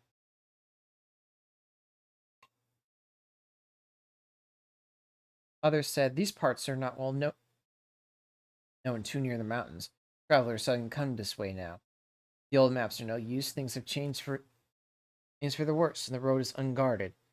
They have suddenly even heard of the king around here, and less inquisitive you are as you go along, the less trouble you likely to find. Some said, "After all, there are 14 of us," others said. "Where's Gandalf got to?" This remark was repeated to everybody. The rain began to pour down worse than ever, and Owen and Glorn began to fight. That settled it.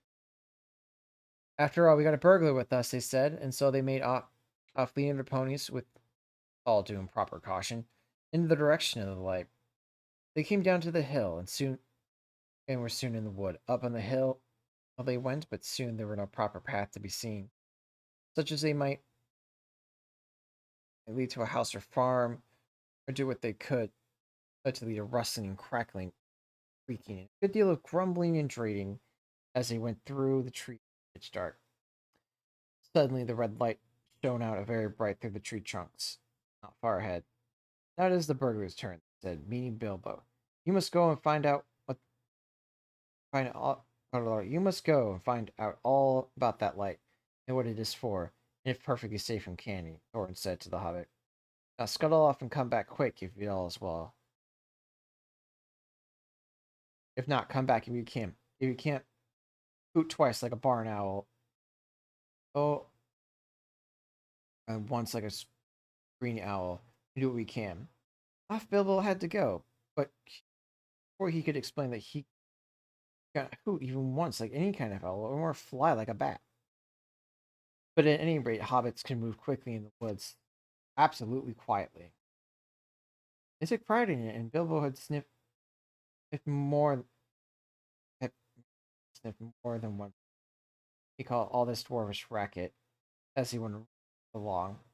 Though I don't suppose you and I would have noticed anything at all in a windy night. Not if the whole cavalcade get past 2 feet off. As for Bilbo walked primarily towards the red light, I don't suppose even a weasel would have stirred a whisker at it. So naturally he got there to the fire. Fire for the fire, it was without disturbing anyone. This is where he saw 3 very large persons sitting around a large fire and beech logs. They stood toasting a mutton along spikes of wood, licking the gravy off their feet. And there was a fine tooth in them.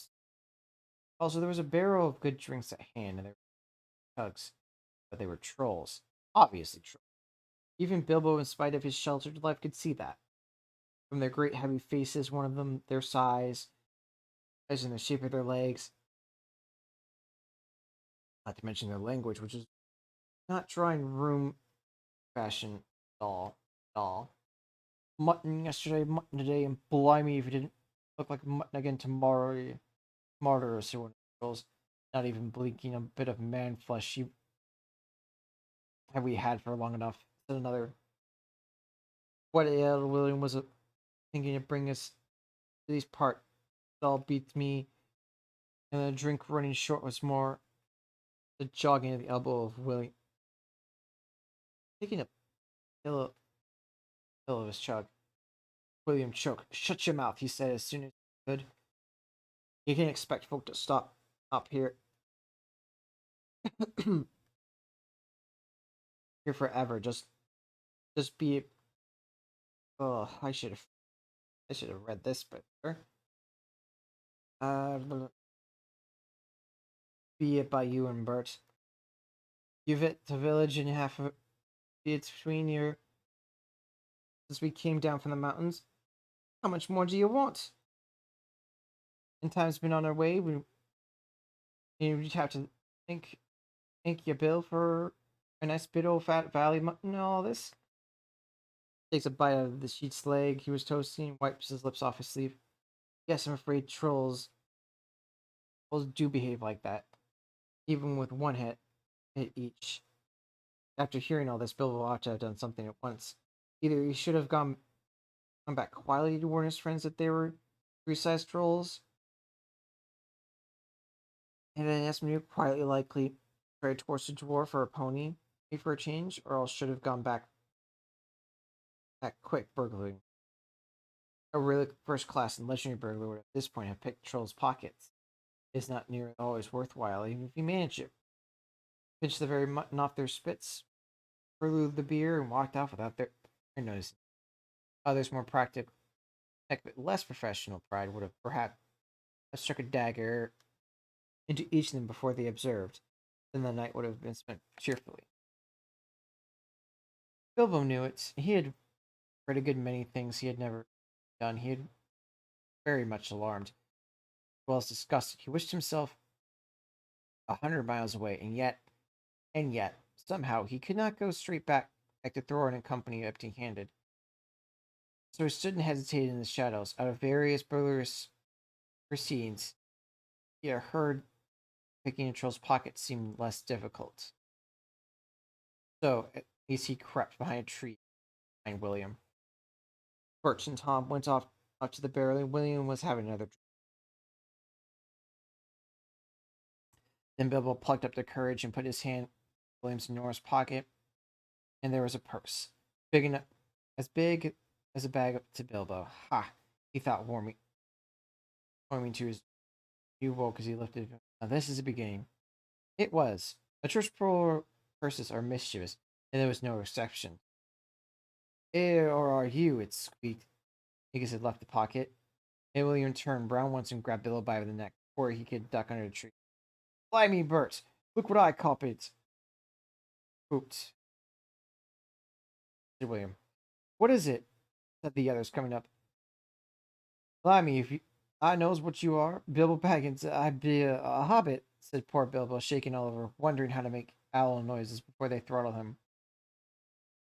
You're a hobbit, They said a bit stalled. Trolls are slow in the uptake, and they might suspicious in anything new to them. What is a burrow hobbit got to do with my pocket, anyways? Can you cook 'em? Said Tom. You can try, Bert said, picking up his skewer. He would make a mouthful. But who had already had to find supper? Not when he was in bones. Perhaps there is more like him around. We can make a pie. Here, you are there any more of your sorts of sneaking his woods? He asked you, little rabbit, he said, looking at the hobbit's furry feet. Picked him by the toes and shook him. Yes, lots, said Bilbo before he remembered not to give his ring. No, none at all, not one. He said, me lovers. What do you mean? Said Bert, holding him right away up by the hair this time. What can I say? Said Bilbo, gasping. And please don't cook me, kind sirs. I'm a good cook myself and cook better than I cook, if you see what I mean. I'll cook beautifully for you, for a perfectly beautiful breakfast for you. Not only you won't have me for supper. Poor little Brighter, said William. He had already as much supper as he could get a hold of. Also, he had lots of beer. Poor little Brighter, let him go. Not till he says what he means by lots and then none at all, said Bert. I don't want to have my throat cut in my sleep. Hold his toes to the fire till he talks. I won't have it, said William. I caught him anyway. You're a fat fool, William, said Bert. As I said off this evening, and you're allowed. And I won't eat that from you, Bill Huggins, said Bert, and put his fist in William's eye. Then they were a gorgeous row. Bilbo had just enough wits left. When Bert dropped him to the ground and scrambled out of the way of their feet, before they were fighting like dogs, calling one another all sorts of perfectly true and acceptable names in loud voices. Soon they were locked in one another's arms, rolling nearly into the fire, kicking and thumping, while Tom whacked at them both with a branch to bring them to their senses. That, of course, only made them madder and madder. That would have been at the time for Bilbo to have left, but his poor little feet had been squashed in Bert's big paw, and he had no breath in his body, and his head was going round, so there was no. There he lay, for a while, panting, just outside the circle of the firelight. Right in the middle of the fight came up Balin. The dwarf heard noises from a distance, and after waiting for some time to be able to come back, or to hoot and like an owl, they started off. One by one, to creep towards the light quietly as he could. No sooner did Tom see Balin come into the light than again an awful howl. Trolls simply detest the very sight of dwarfs uncooked. Bert and Bill stopped fighting immediately. A sack, Tom, quick! They said before Balin, who was wondering where in all this commotion Bilbo was, knew what was happening. A sack over his head and down. There's more to come yet, said Tom, or I might even mistook. Lots, and none at all it is, he said. No bother the hobbits is, but lots to hear these here dwarves. And that's about the shape of it. I reckon that you're right, said Bert. And we best get out of the light. And so they did, with their sacks in hand, and they used to carry off mutton and plunder. They waited in the shadows as each dwarf came up and looked at the fire. The spilled jugs and the gnawed mutton. In surprise, and pop, with a nasty smell, sack over his head, he was down. Soon Dwalin lay by Balin and Fili and Keely together, and Dory, Nori, and Ori, all on a heap, and Orin, Gloin, Buford, Bulford, and Bumber held him comfortably near the fire. That'll teach him, Tom. For Buford and Bumber had given a lot of trouble and fights, fought like mad, as dwarves will when cornered. Thorin came last, and he was not caught unawares. He came expecting mischief, and didn't need to see his friend's legs kicking out of the sacks to tell him that things were not all well. He stood outside the shadows some off and said, "What's all this trouble? Who might be knocking about?" It's trolls, said Bilbo behind a tree, and they had forgotten all about him. They were hiding in the bushes with sacks. Oh, are they? Said he jumped forward to the fire before they could leap in. Got a big branch and fire, went in, and Bert got in the eye before he could step aside. That put him out of the battle for a bit. Bilbo did his best. He got a hold of Tom's leg as well as he could. It was thick, like as a young tree trunk, but he was sent spinning on top of some bushes. Tom kicked sparks up in Thorin's face.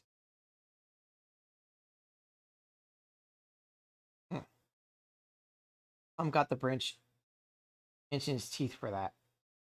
Lost one of the front ones.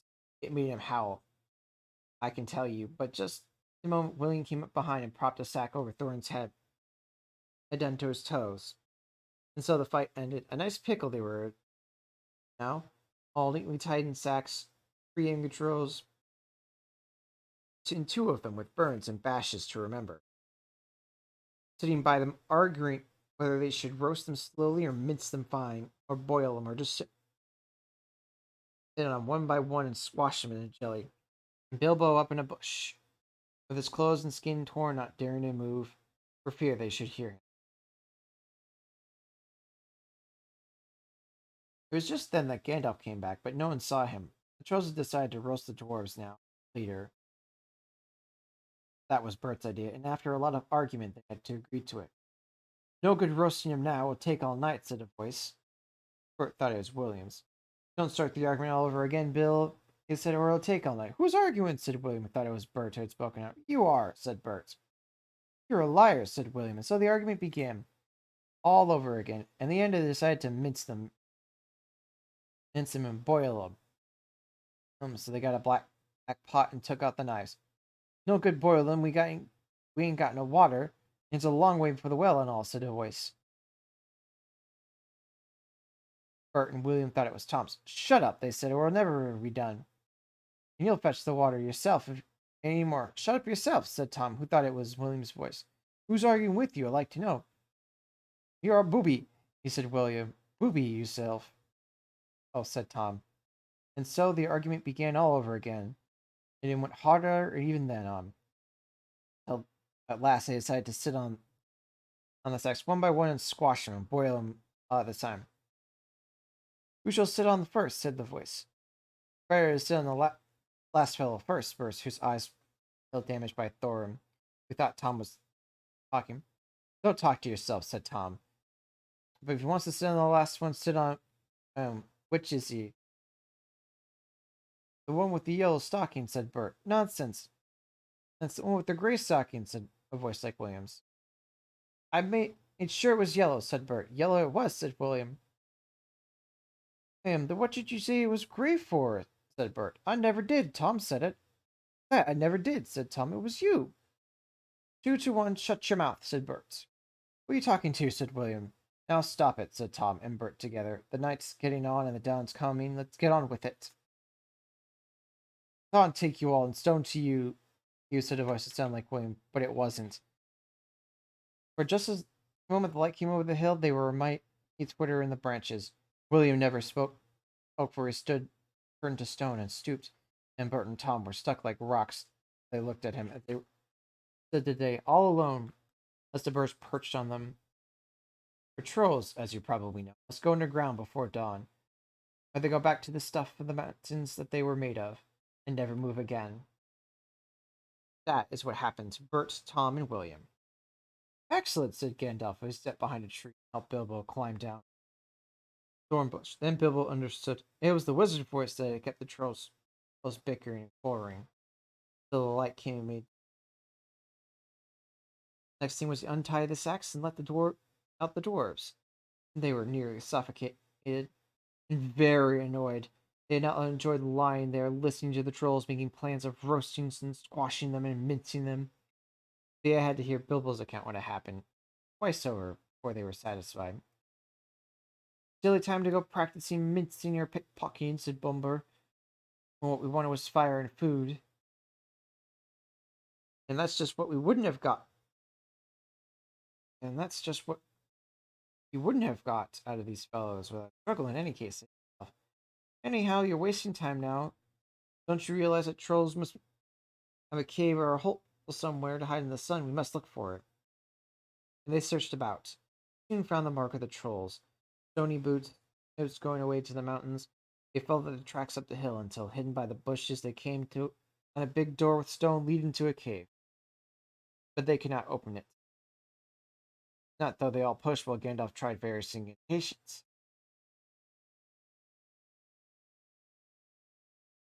Would this be any good? Asked Bilbo when they were tired and angry. I found it in the ground where the trolls had their fight. It had a very largest key. No doubt William had thought very small and secret. Must have fallen in his pocket. Very lucky before he turned the stone. Why on earth didn't you mention it before? They cried. Gandalf grabbed it and fit it into the keyhole.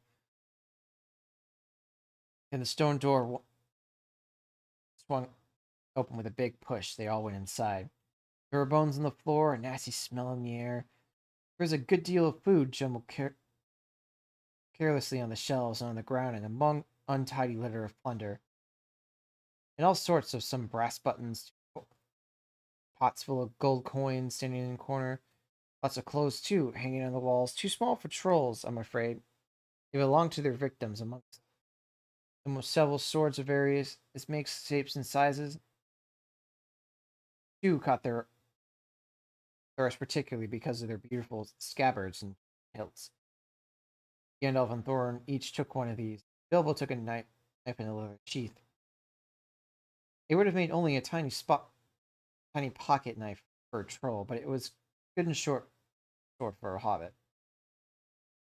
These looked like good blades, said the wizard, half drawing them to see, looking at them curiously. They were not made by any troll, nor by any smith among men in these parts and days. But when we can read the runes on them, we should know more about them. Let's get out of this horrible smell, said Philly. They carried out the pots and coins, and such food was untouched, and it looked fit to eat. Also, one barrel of ale, which was still full. By the time they had felt like breakfast and being very hungry, they did not turn their noses up what they had got by the trolls later. Their own provisions were very scanty now they had bread and cheese and plenty of ale, and bacon to toast in the embers of the fire. After that they slept, for their night had been disturbed, and they had nothing more till the afternoon. And when they had brought up their ponies and carried away the pots and gold and buried them in secret not far off from the track of the river, putting a great many spells over them, just in case they ever had the chance to come back and recover them. When that was done, they all mounted once more and jogged along on the path towards the east. Where did you go to, if I may ask, said Thor Gandalf as they rode along. So look ahead. Look ahead, he said. And what brought you back in the time? Looking behind, said exactly. It gives you more plain. I want to spy out our road. It will become dangerous. Also, I was anxious about replenishing our small stock of provisions. I had not gone far, however, when I met a couple of friends of mine from Rivendell. Where's that? Don't interrupt, said Gandalf. You will get there in a few days now, if you're lucky, and you'll find out about it. As I was saying, I met two of Elrond's people. They were in a hurry along the fear of the trolls. It was they who told me that three of them had come down from the mountain and settled in the woods not far from the main road. They had frightened people away from the district, and they were alien strangers. I immediately had a feeling that's why I wanted back. Looking behind, I saw a fire in the distance. Time, so now you know. Please be more careful next time, or we shall never get anywhere. Thank you. I can attempt to reach chapter 3. Oh, thank you.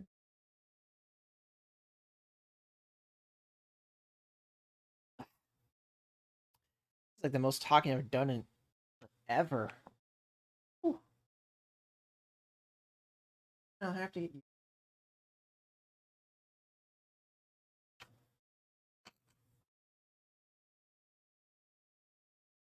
But we are slowly getting there. Oh, I'm definitely glad I turned off the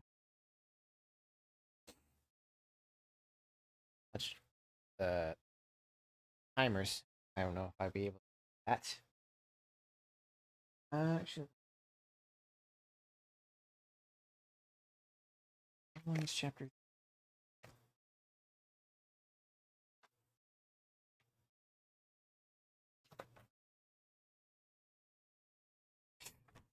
I can get.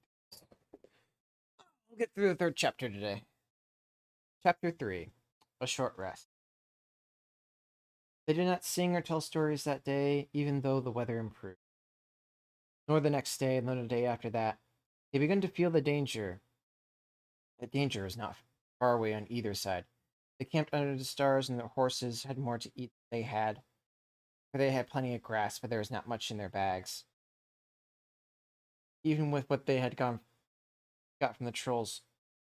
One morning they forged a river at a wide shallow place full of noise and stone and foam. The far banks were steep and slippery. When they got to the top of it, leading their ponies, they saw that great mountains had marched down. Already they seemed only a day's easy journey from their feet. The nearest. Dark and drear it looked, though there were patches of sunlight on its brown side and behind its shoulders. Is that the mountain? Said Bilbo in a solemn voice, looking at it with round eyes. He had never seen a thing that looked so big before. Of course not, said Balin. That is only the beginning of the Misty Mountains, and we have to get through it, or over, or under those somehow, before we can even come to the wilds or land beyond. And it is a deal of the way even the other side of them, to the lowly mountain. In the east, where Smog lies our treasure. Oh, Bilbo. Just at that moment, he felt more tired than he ever remembered feeling before. He was thinking once again of his comfortable chair before the fire, in his favorite sitting room, his hobbit hole, and the kettle singing not for the last time. Now Gandalf led the way. We must not miss the road or we'll be done for. We need food, for one thing, and rest, and reasonable safety. It is also very necessary to tackle the Misty Mountains by the proper path, or else you'll get lost in them. You have to come back and start at the beginning again, if you ever at all. They asked him where he was making for, and he answered, You are sure to come to the very edge of the wild, as some of you, hidden somewhere ahead of us in the valley of River Aeron lives, in the last homely house. I sent a message to my friends, but they were expected. That sounded nice and comforting. I had not got to there yet. It was not so easy as it sounds to find the last homely house west of the mountain. There seemed to be no trees, no valleys, no hills to break the ground in front of them. Only one vast slope slowly up and up to meet the feet of the mountain, a wide land of the color of heat crumbling rock, with patches and slashes of grass green, most moss green, showing where water might be. Morning passed and afternoon came, but in all silent waste there was no sign of any dwelling. They were growing anxious, for they now saw that the house of them might be hidden almost anywhere between them and the mountains. They came upon unexpected valleys, narrow with deep sides, that opened suddenly at their feet, and they looked down surprised to see the trees below them and running water at the bottom. There were gullies,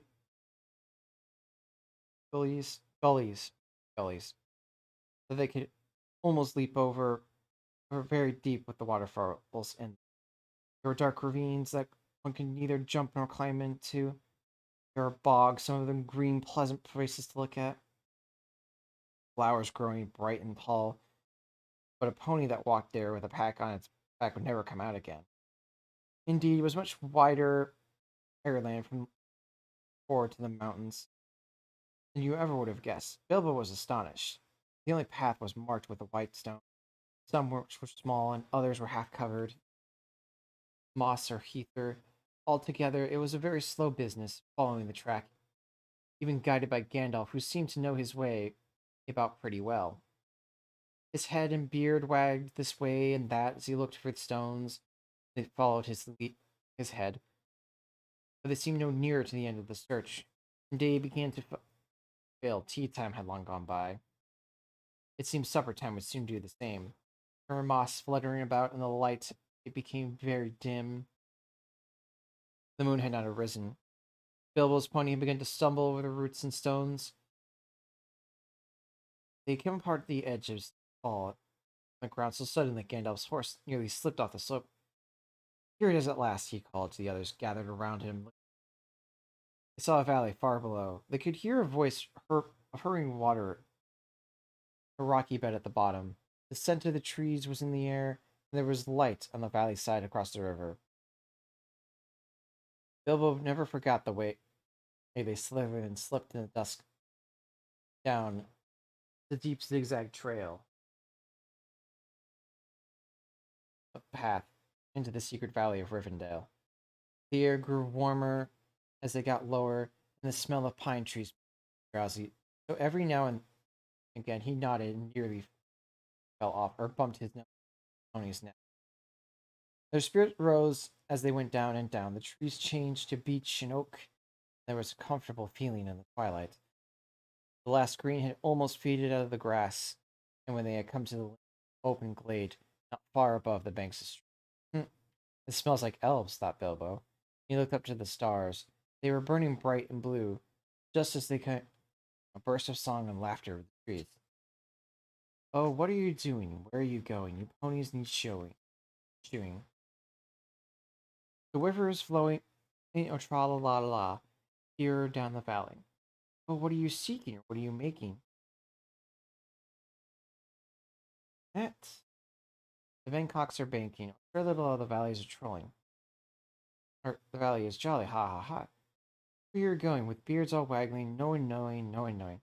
Where brings Mr. Baggins and Balin and Dwalin down in the valley in June, ha ha. Oh, will you be staying? Will you be flying? Your ponies are straying, the daylight is sailing. To fly would be folly, to stay would be jolly, and listen and hark to the end of the dark. Hark on our tomb. They laughed and sang in trees, the pretty air nonsense. Dear, think it. Not that they would care. They would only laugh all the more if you told them so. They were elves, of course. Soon Bilbo caught glimpses of them of the darkness. He loved elves, though. He solemnly met them, but he was a little frightened of them, too. Dwarves not get along with him. Even decent dwarves like Thorin and his friends think him foolish, which is a very foolish thing to think. Or get annoyed, for some elves tease them and laugh at them for all of their beards. Well, well, well, said a voice. Just look, Bilbo the Hobbit on a pony, my dear. Delicious. Isn't it delicious? Most astonishing, wonderful. And off they went into another song, as ridiculous as the one I have written down in full. At last, a young tall fellow came in front of him and bowed to Gandalf and Thorin. Welcome to the valley, he said. Thank you, said Thorin gruffly. But Gandalf, who was already off his horse and among the elves talking merrily. Ah!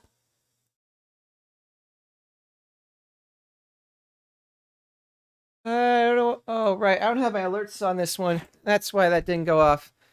Ah. Thank you for the subscription. Wait 1 second to put alerts on here.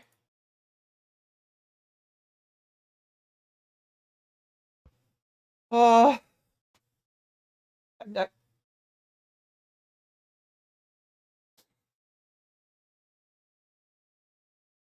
No, no, no. You're good. I have speech chat enabled right now since I read a book and my spirit and my attention is more on the book than that, and it has been very, very quiet the last couple hours.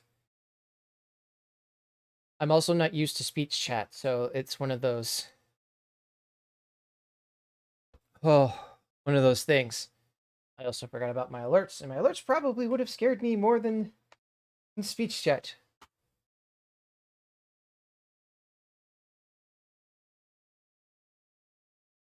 Oh, thank you for the subscription, and thank you for picking up a grimoire. The only way to get back into the Codex.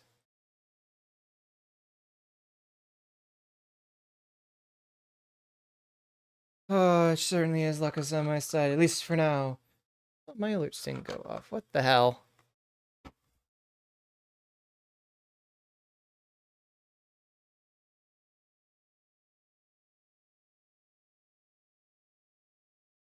I must stop my book and figure out why my alerts did not go off.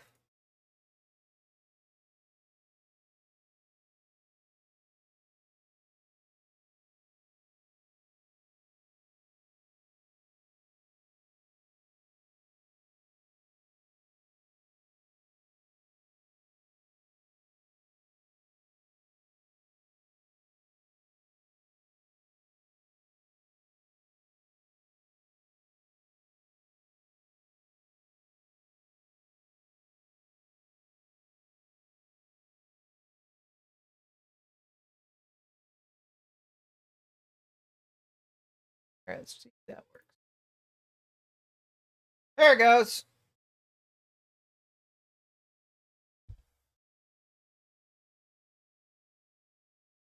And I got that double because I did that.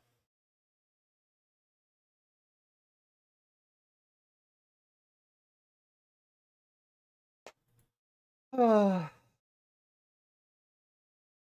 Alright, say. Let me not over my water bottle. A little now.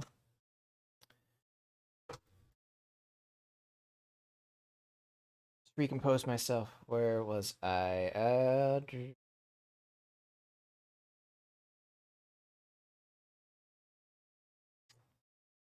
right, here we go. And that. All right. Back to page 9. All right. Thank you, said Thorn, a bit gruffy, but Gandalf was already off his horse among the elves talking merrily. You're a little out of your way, said the elf. That is, if you are making the only path across the water to the house beyond. We will set you right, but you had best get on foot until you are over the bridge. Are you going to stay a bit and sing with us, or will you go straight on? Supper is preparing over there, he said. I can smell the wood fires from the cooking. Tired as he was, Bilbo would have liked to stay a while. Elvis singing is not a thing to miss. In June under the stars, not if you care for such things. Also, he would have liked to have a few private words with these people that seemed to know his name and all about him, although he never seen them before. He thought their opinion on his adventures would be interesting. Elves know a lot and are wondrous folk for. And now, what is going on amongst the people of the land as quick as water's flows, or quicker? But the dwarves were all for supper as soon as possible. Just then, they would not stay, and on they went all, and leading their ponies till they were brought to a good path, and so at last to the very brink of the river. It was flowing fast and noisily. Mountain streams dew of a summer evening, and when the sun had been all day on the snow far above them. There was only a narrow bridge of stone without a peppermint as near as a pony could walk well on. And or that they had to go, slow and carefully, one by one, each leading his pony by the bridle. The elves had brought bright lanterns to the shore, and had sung a merry song as the party goes across. Don't drip your beard in the foam, father, they cried to Thorin, who was bent almost onto his hands and knees. It's almost enough without watering on it. Mind Bilbo doesn't eat all the cakes, they called. He is too fat and got through keyholes yet. Hush, hush, good people, and good night, said Gandalf, who came last. Valleys have ears, and some elves have merrier tongues. Good night. And so at last they came to the last homely house, and found its door flung wide. Now it is strange thing, but things are good to have in But things that are good to have and days are good to spend are soon told about, and not much to listen to. Whilst things are uncomfortable, palpitating. Really, how that is spelled? Heard that word before. Never figured that was how it's spelled. And even gruesome. It may take a good tale, and take a good deal of telling anyway. They stayed long in that good house, 14 days at least. They found it hard to leave. Bilbo would gladly have stopped there forever, ever and ever. Even supposing a wish would have taken him right back to his hobbit hole without trouble. Yet there is little to tell about their stay. The master of the house was an elf friend, one of those people whose fathers came into the strange stories before the beginning of history. The wars of evil goblins and elves and the first man in the north. In those days, our tales there were still some people who had both elves and heroes in the north for ancestors. And, and Elrond, the master of the house, was their chief. He was a noble. He was a noble and far, and as fair in face as an elf lord, as strong as a warrior, as wise as a wizard, as vulnerable as a king of dwarves, and as kind as summer. He comes into many tales. He is part in this his part in the story of Bilbo's great adventure is only a small one, though important as you will see if we ever get to the end of it. His house was perfect, whether you like food, or sleep, or work, or storytelling, or singing, or just sitting and thinking best, or a pleasant mixture of them all. Evil things do not come into the valley. I wish I had time to tell you even a few of the tales, or one of the two songs that they had heard in that house. All of them, the ponies as well, grew refreshed and strong in a few days there. Their clothes were mended as well as their bruises, tempers, and their hopes. Their bags were filled with food and provisions, light to carry but strong to bring them over the mountain pass. Their plans were improved with their best advice. So the time had come to Midsummer Eve, and they were going to go on again with the early sun on a midsummer morning. Elrond knew all about the ruins of every kind. Today he looked at the swords they had brought from the trolls. There he said, "These are not troll make. They are old swords, very old swords of high elves of the west, my kin. They were made in Gondolin for the Goblin warriors, for the Goblin wars. They must have come from a dragon's hoard or a goblin's plunder, for the dragon and goblins destroyed that city many ages ago. This Thorin, the ruins named Orcris, the goblin cleaver, in ancient tongue of Gondolin. It was a famous blade, and this Gandalf was Gamdrin, Bowhammer, that the king of Gondolin once swore. Keep it well. Once the trolls get them, I wonder. Thorin stored with new interest. I could say not, said Elrond, but one may guess that your trolls have plundered other plunderers, who are come on the remnants of old robbers in some hole in the mountains of the north. I have heard that there are still forgotten treasures old to be found in the deserted caverns of the mines of Moria since dwarves and goblin war. Thorin pondered these words. I will keep this sword in honor, he said. May it soon cleave goblins once again. As you wish, that is likely to be granted as soon enough on the mountains. But show me your map. He took it and gazed on it. He shook his head, for he did not altogether approve of the dwarves' love for gold. He hated dragons and their cruel wickedness, and he grieved to remember the ruins of the town of Dale and its merry bells, and the buried banks and the bright river running. The moon was shining in a broad silver crescent. He held up the map, and in the white light shone through. What is this? He said. There are moon letters here, besides the plain ruins which say 5 feet high, the door, and 3 when we walk across breasts. What are moon letters? The hobbit, in full excitement. He loved maps, and as I've told you before, he also liked ruins and letters. and cunning handwriting, though he wrote himself. Though when he wrote it himself, it was a bit thin and spidery. Moon letters are rune letters, but you cannot see them, said Elrond. Not when you look straight at them. They can only be seen when the moon shines behind them. And what is more, the more cunning and sort, it must be a moon of the same shape and the season of the day when they were written. The dwarves invented them and wrote them in silver pens, as your friends could tell.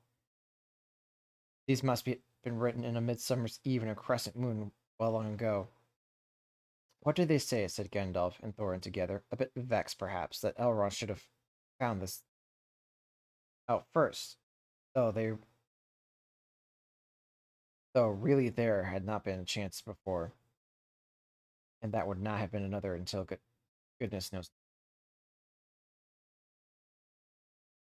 Stand by the gravestone when the brush knocks, said Elrond, and setting the sun, the last night of the Durin's night will shine upon the keyhole.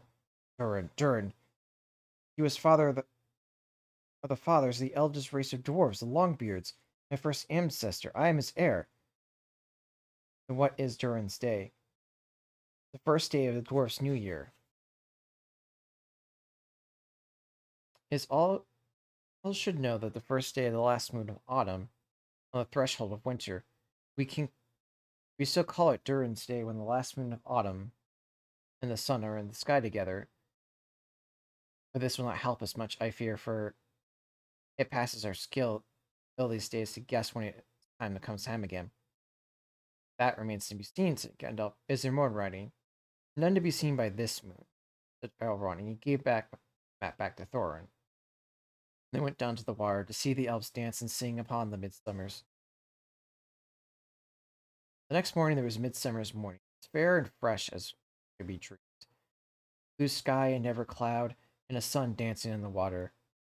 Now they rode away amongst songs of farewell and good speed, with their hearts ready for more adventure, with the knowledge of the road that they must follow over the misty mountains.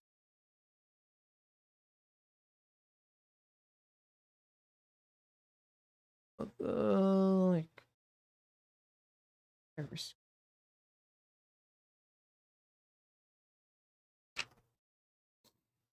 know what? I'm gonna risk it. I'm gonna risk it for the biscuit. We're gonna go for 4 chapters today. Over and Under Hill, Chapter 4. There were many paths that led upon the mountains, many passes over them. Most of the paths were cheats and deceptions, and led nowhere or to bad ends, and most of the passes were infested by evil and dreadful dangers. The dwarves and hobbits helped by the wise advice of Elrond and knowledge and memory of Gandalf, took the right road to the right pass. Long days after they had climbed out of the valley and left the last homely house miles behind, they were still going up, up, and up. It was a hard path and a dangerous path, a crooked way and a lonely, lonely and a long. Now they could look back over the lands they had left, laid out behind them far below, far, far, far away in the west, where things were blue and faint.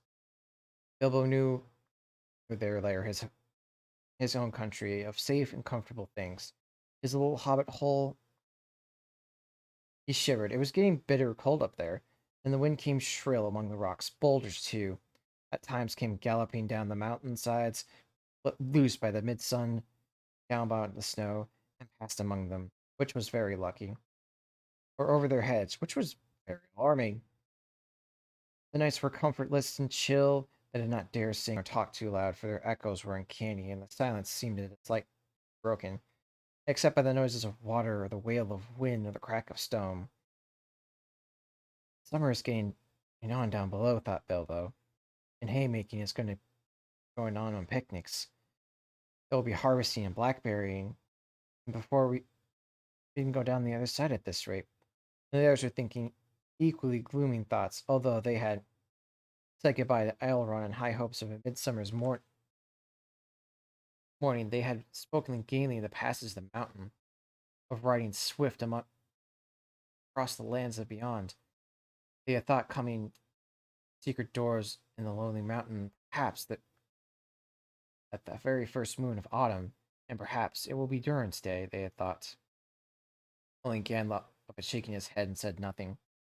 Dwarves had not only passed that way many years, but Gandalf had, and he knew how evil and danger had grown thriving in the wild.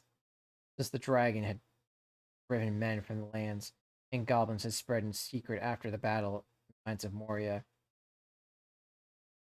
even the good plan and of plans of wide wizards like Gandalf, good friends like Elrond go astray, and sometimes when you go off on a dangerous adventure over the edge of the wild, and Gandalf was a wizard to know it.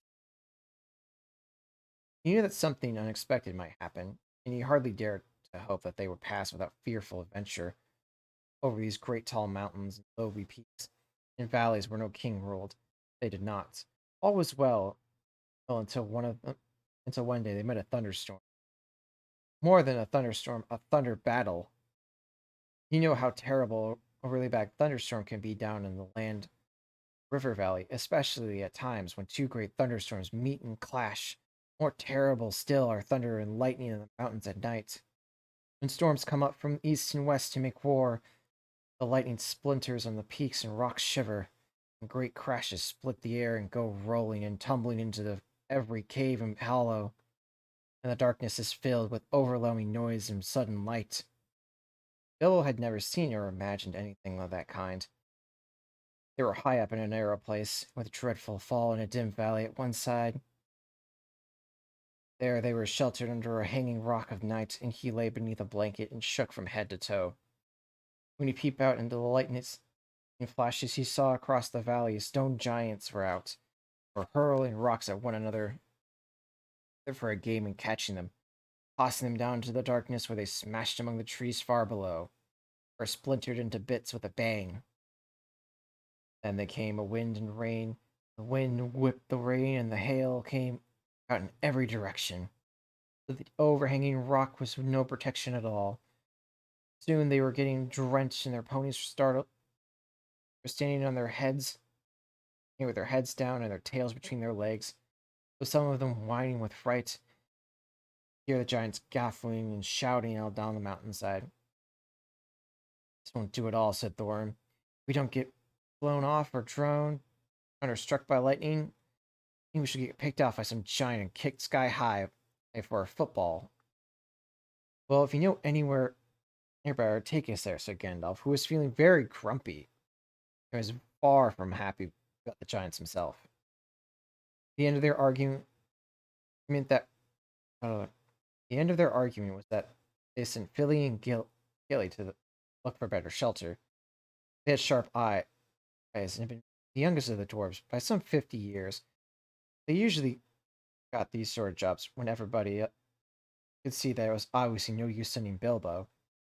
There is nothing like looking if you want to find something, or so Thorin said to the young dwarves. You certainly usually find something if you look, but it is not always quite something you were looking after. So it proved on this occasion. Soon Feely and Keely came crawling back, holding rocks on the wind. We found a dry cave, they said, not far from the next corner. And ponies all around getting inside.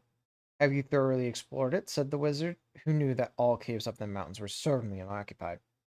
Yes, yes, they said, though everybody knew they could not have been long about. And they had come back too quick. It isn't big at all, and it does not go back. That is, of course, the dangerous parts of caves. You don't know how far they go back. Sometimes a passage behind me leads you, or what is waiting for you inside. But now, Feely and Keely's news seemed good enough. So they all got up and prepared to move. And was howling and the thunder still growling. They had business getting themselves and the ponies along. Still, it was not far to go. And before they came to a big rock standing on the path, if you step behind, you found a low arch to the side of the mountain. There was just a room to get the ponies through with a squeeze. And when they had been unpacked and unsaddled, as they passed under the arch, why am I thinking ranch? Maybe because I'm hungry. Let's focus. Arching the side of the mountain, there was just a room to get. There was just room to get the ponies through with a squeeze. And when they got been unpacked and unsaddled, oh, when they had been unpacked and unsaddled, as they passed under Archie, it was good to hear the wind and the rain just outside instead of all about them. Feel safe from the giants and their rocks, but the wizard was taking no risks.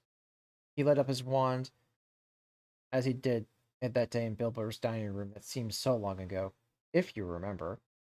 And by its light, they were explored by the cave end to end. It seemed quiet, a little far size, but not too large and mysterious. It had dry floor and some uncomfortable nooks. Comfortable nooks. No. At one end, there was a room for the ponies. There they stood, mighty glad of the change, steaming and championing their nose bags. Owen and Glorn wanted to light a fire at the door to dry their clothes, but Gandalf would not hear of it, so they spread out their clothes on the floor and got dry ones out of their bundles. Then they made their blankets comfortable, got out their pipes, and blew out smoke rings.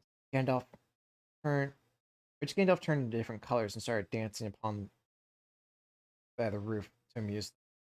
They talked and forgot about the storm, and discussed what they would do with a share of the treasure. And they got it, which at that moment did not seem possible. And so they used their ponies and baggage and tools and paraphernalia that they brought with them. It turned out a good thing that night that they had brought Bilbo with them after all, for somehow he could not go to sleep for a long while. And when he did sleep, he had very nasty dreams. He dreamed that a crack in the wall, the back of the cave got bigger and bigger and opened wider and wider. And he was afraid. He was very afraid. He could not call out. Afraid he could not call out or do anything but lie and look. There he dreamed that the floor of the cave was giving way. He was slipping and beginning to fall down. Oh, goodness knows to where. After that, he woke up with a horrible start and found that part of his dream came true. A crack had opened at the back of the cave. There was already a wide passage. He was just in time to see the last of the pony's tails disappearing into it.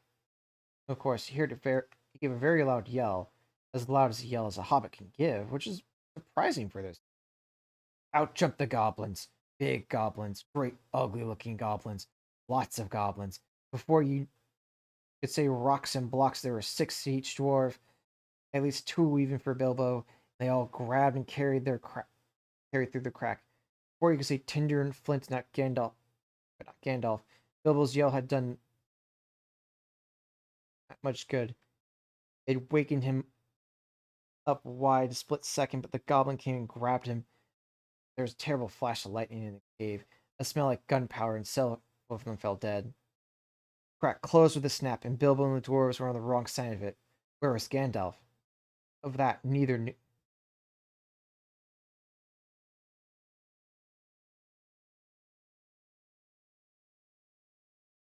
And just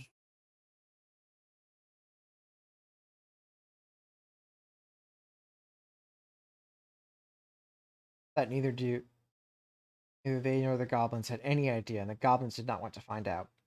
It was a deep, deep dark, such only goblins had taken in the heart of the mountains. The passage there was so crossed and all tangled in all directions. But the goblins knew their way, as well as you, due to the nearest post office. And that and the way they went down and down, it was very horrible and stuffy. And the goblins were very rough and pinched and unmerciful, and chuckled and laughed in their horrible stony voices. Bilbo was more unhappy, even than then when the troll had picked him up by his toes. He wished again and again for a nice bright hobbit hole, not for the last time. Now there was a glimmer of red light before them. The goblins began to sing or croak and happily keeping time with the flap of their flat feet on the stone and shaking their prison as well. Flap, snap, the black crack, crap, snap, pitch, grab. Down to the goblin town. Down you go, oh my lad. Clash, crash, crush, smash, hammer and tongs, knocker and nongs, pound and pound far underground. Ho, ho, my lad. Push, smack, whip, crack, batter and beat, yammer and bleat, work, work, nor dare shrink. While goblins quaff and goblins lap round, round, far underground below my lab. That truly terrifying. Walls echo, the clap and snap and crush and smash. The ugly laughter, ho ho, my lad. The general meaning of the song was only too plain. For now, goblins took out whips and began to whip them, the smish and clash and smack at them, running as fast as they could in front of them. And more than one of the dwarves was already yammering and belting it like everything when they stumbled into the big cavern. It was lit by a great red fire in the middle and torches along the walls. It was full of goblins, and they laughed and stammered and clapped their hands when dwarves, poor little Bilbo at the back and nearest to the whips, came running in with goblin drivers, whipped and crapped their whips behind. The ponies were already there, huddled in a corner, all their baggages and packages literally lying broken open and rummaged by goblins, smelt by goblins, fingered by goblins, and quarreled over by goblins. I'm afraid they're the last to see of those excellent, including a little jolly sturdy white fellow that Elrond had let Gandalf, since his horse were not suitable for mountain paths. For goblins ate horses and ponies and donkeys and other much more dreadful things, and they were always hungry. Just now, however, the prisoners were thinking only of themselves, and the goblins chained their hands behind their backs and linked them all together, like dragging them into the far end of the cavern, with little Bilbo tugging at the row. There, in the shadow of a large flat stone, sat a tremendous goblin with a huge head. Armed goblins were standing around him carrying axes and bent swords that they used. Now, goblins were cruel and wicked and bad-hearted. They make no beautiful things, but they make very clever ones. Many clever ones. They can tunnel and mine as well as any, but the most skillful pullers. And they take the trouble, although they are usually untidy and dirty. Hammers, axes, swords, daggers, pickaxes, tongs, also instruments of torture. They make very well of, or get other people to make to their design. Prisoners and slaves that have to work till they die, like for want air and light. It is not unlikely that they invented some of the machines that have since troubled the world, especially the indigenous devices for killing large, numerous people at once. For wheels and engines and explosions always delighted them, also not working with their own hands more than they could help. But in those days, in those wild parts, they had not advanced, as it is called, so far. They did not hate dwarfs especially, nor no more than they hate everybody and everything, and particularly the orderly and prosperous. In some parts, wicked dwarves even made alliances with them. They had special dwarves against Thorin's people because of the war, which you have heard mentioned, but which does not come into this tale, and many goblins do not care who they catch, as long as it is done smart and secret, and the prisoners are not able to defend themselves. "Who are these miserable persons?" said the great goblin. "Dwarves in this," said one of the drivers, pulling out Belvil's chains so he fell forward to his knees. "We found them sheltering in our front porch." "What do you mean by that?" said the great goblin, turning to Thorin. "Up to no good, I warrant. Spying on the private business of my people, I guess. Thieves. I shouldn't be surprised to learn. Murderers and friends of elves. Unlikely come. What have we got to say?" "Thor the dwarf at your service," he replied. He was mere polite nothing. "Of things which you suspect and imagine we had no idea at all. We shelter from a storm in what seemed a convenient cave and news. Nothing was further from our thoughts than inconvenient goblins in such a way." That was true enough. "So you say, may I ask what you were doing up in the mountains at all? Where you're coming from, where you're going to? In fact, I would like to know all about you. Not that I would do you much good, Thorn Oakenshield. I know too much about your folk already, but let's tell the truth or I will prepare something particularly uncomfortable for you." We are on a journey to visit our relatives, our nephews and nieces, first and second and third cousins, other descendants of our grandfathers who live in the east side of these truly hospitable mountains, said Thorin, not quite knowing what to say all at once, and obviously the exact truth would not do at all. He is a liar, a tremendous one, said one of the drivers. Several of our people were struck by lightning in a cave when we invited these creatures to come below. They are dead as stone. As so he has now explained this. He also holds a sword, which Thorin sword, the sword which comes from the troll's lair. Great goblin gave an awful howl and rage when he looked at it. Most soldiers gnashed their teeth and clashed their shields and had stomped. They knew the sword at once. It had killed hundreds of goblins. When the fair elves of Gelderland had hunted them down in the hills, battles and walls, they called it Orcsist, goblin. The goblins simply called it bitter. They hated it and hated it worse than anyone who carried it. Murderers, now friends, said great goblin shouted, slash them, beat them, bite them, gnash them, take them away to the dark holes full of snakes, and never let them see the light again. He was such in a rage they jumped off his seat and rushed at Thorn with his mouth open. Just at that moment, all the lights in the cave went out and a great fire went poof. In the tower, blue growing smoke brightened and scattered the piercing white sparks all amongst the goblins. Yells and yammering, croaking and gibbering and jabbering, howls, growls, and curses, shrieking and shrieking that followed were beyond description. Several hundred wildcats and wolves began roasting slowly alive together. I would have not compared with it. Sparks were burning in holes in the goblins, and the smoke that now fell from the roof made the air too thick for even their eyes to go through. Soon they were falling over one another, rolling heaps on the floor, fighting, kicking, fighting as if they all gone mad. Suddenly his sword flashed in its own light, and Bilbo saw it go right through the great goblin as he stood dumbfounded in the middle of his rage. He fell dead, and the goblin soldiers fled before the sword, shrieking in the darkness. The sword went back into his sheath. Follow me quick, said a voice, fierce and quiet. Before Bilbo understood what had happened, he was trotting along again as fast as he could at a trot. At the end of the line, down mere dark passages with the yells of Goblin Hall growing fainter behind him. Pale, pale light was on leading them. Quicker, quicker, the voice said. The torches will be out soon. Half a minute, said Dory, who was at the back to Bilbo, and a decent fellow. He made the hobbit scramble onto his shoulders as best as he could, his tied hands, and off they went with a run, with a clink clank of chains and many stumbles, since they had no hands to steady themselves with. Not for long did they stop, and by that time they must have right down the mountain's heart. Then Gandalf's lip was one. Of course it was Gandalf. But just then they were too busy to ask how he got there. Took up his sword again and again. It flashed in the dark by itself, burned with a rage that made it gleam if goblins were about. Now it was bright with a blue flame for delight for killing great lord of the cave. Made no trouble whether cutting the goblin chain. Oh, it made no trouble whatever of cutting through goblin chains and set all the prisoners free as quickly as possible. The sword's name was Calamdarian the Foe, or if you remember.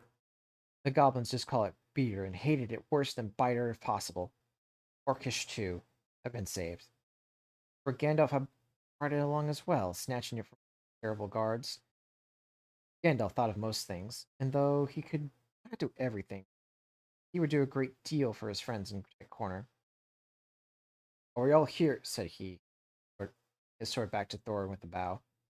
Let me see. One, there's Thor. Two, five, 4, 5, 6, 7, 8, 9, 10, 11. Oh, where's Philly and Keely? Ah, where Philly and Keely. Ah, there they are. 12, 13, and Mr. Baggins, 14. Well. It might be worse, and then again, it might be a good deal better. No ponies, no food, no knowing quite where we are, and hordes of angry goblins just behind. On we go. And on they went. Gandalf was quite right.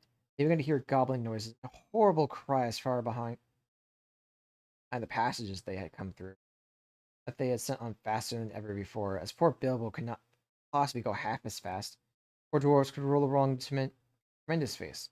I can tell you, when they have to, it took it a turn to carry it on their backs.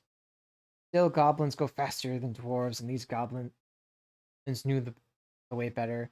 They had made the paths themselves. They were mildly angry, mildly angry, so that do what they could to dwarves, heard the cries and howls getting closer and closer.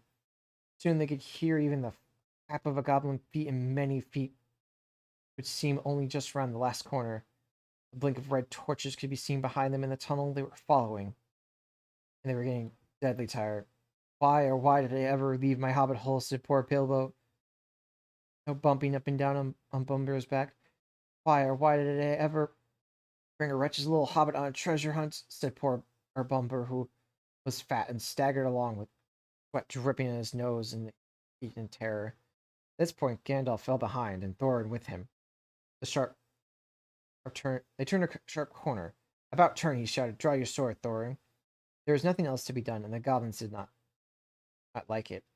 Came scurrying around the corner in full cry, and found Goblin Cleaver and Foehammer shining cold and bright in their astonished eyes. The ones of course dropped their torches and gave one yell before they were killed. The ones behind them yelled more and leaped back, knocking those who were running in after them. Bitter and beater, biter and beater, they shrieked. And soon they were all in confusion, and most of them hustled back the way they came. It was quite a long while before any of them dared that corner. By that time the dwarves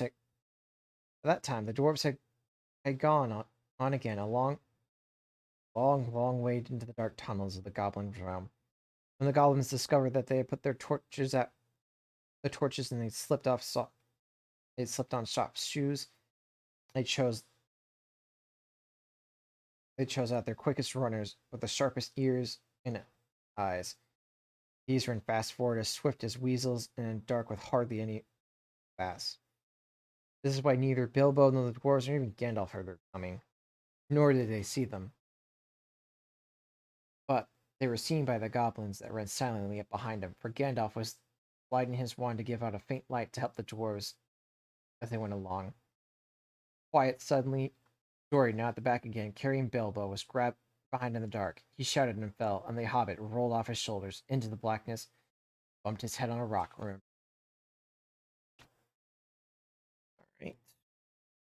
Just now. Ooh. Over 2 o'clock.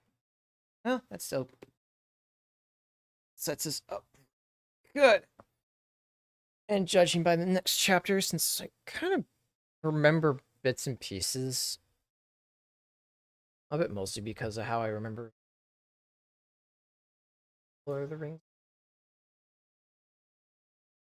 Oh, there's my actual book. Remember most of the Lord of the Rings. Is that we're going to be meeting Gollum next. As for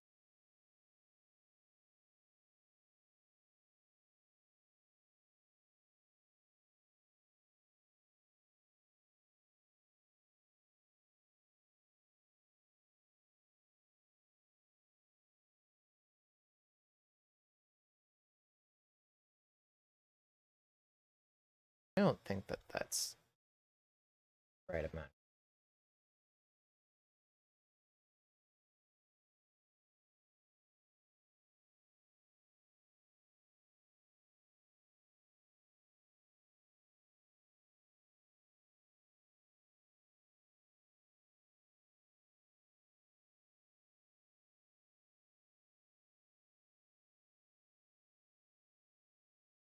Let's have a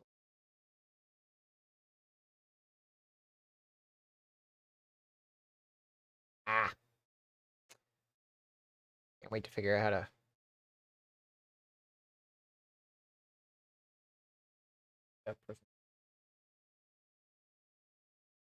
Pretty gooey today. Pretty gooey today, and then we will go with that. All right. Before I send off that off the start for the raid. Uh, yeah. So here's what's going to be the plan for Friday. Friday, we're going to be doing the D&D spell tier list. We will be starting with cantrips. I will be doing. I will be going through based off. I will be going through them based off of spell level. That just makes it easier on me because that's a lot of spells to go through, and I don't think I'm gonna have an entire. I think I'm gonna have time to go through that. Oh, if I chose like a better day after that. Anyway, okay, that and then next week, I don't know yet what will happen per se. It's possible there might be a stream. It's possible there might be like one stream or two. I haven't decided yet, mostly because, again, new job, new workplace, well, new job, new work hours, new sleep schedule. I feel like my sleep schedule was bad before. It's going to get even worse now. And yeah, so we're going to have some. We're going to try to have some fun with that. But yeah, let's go read GUI. And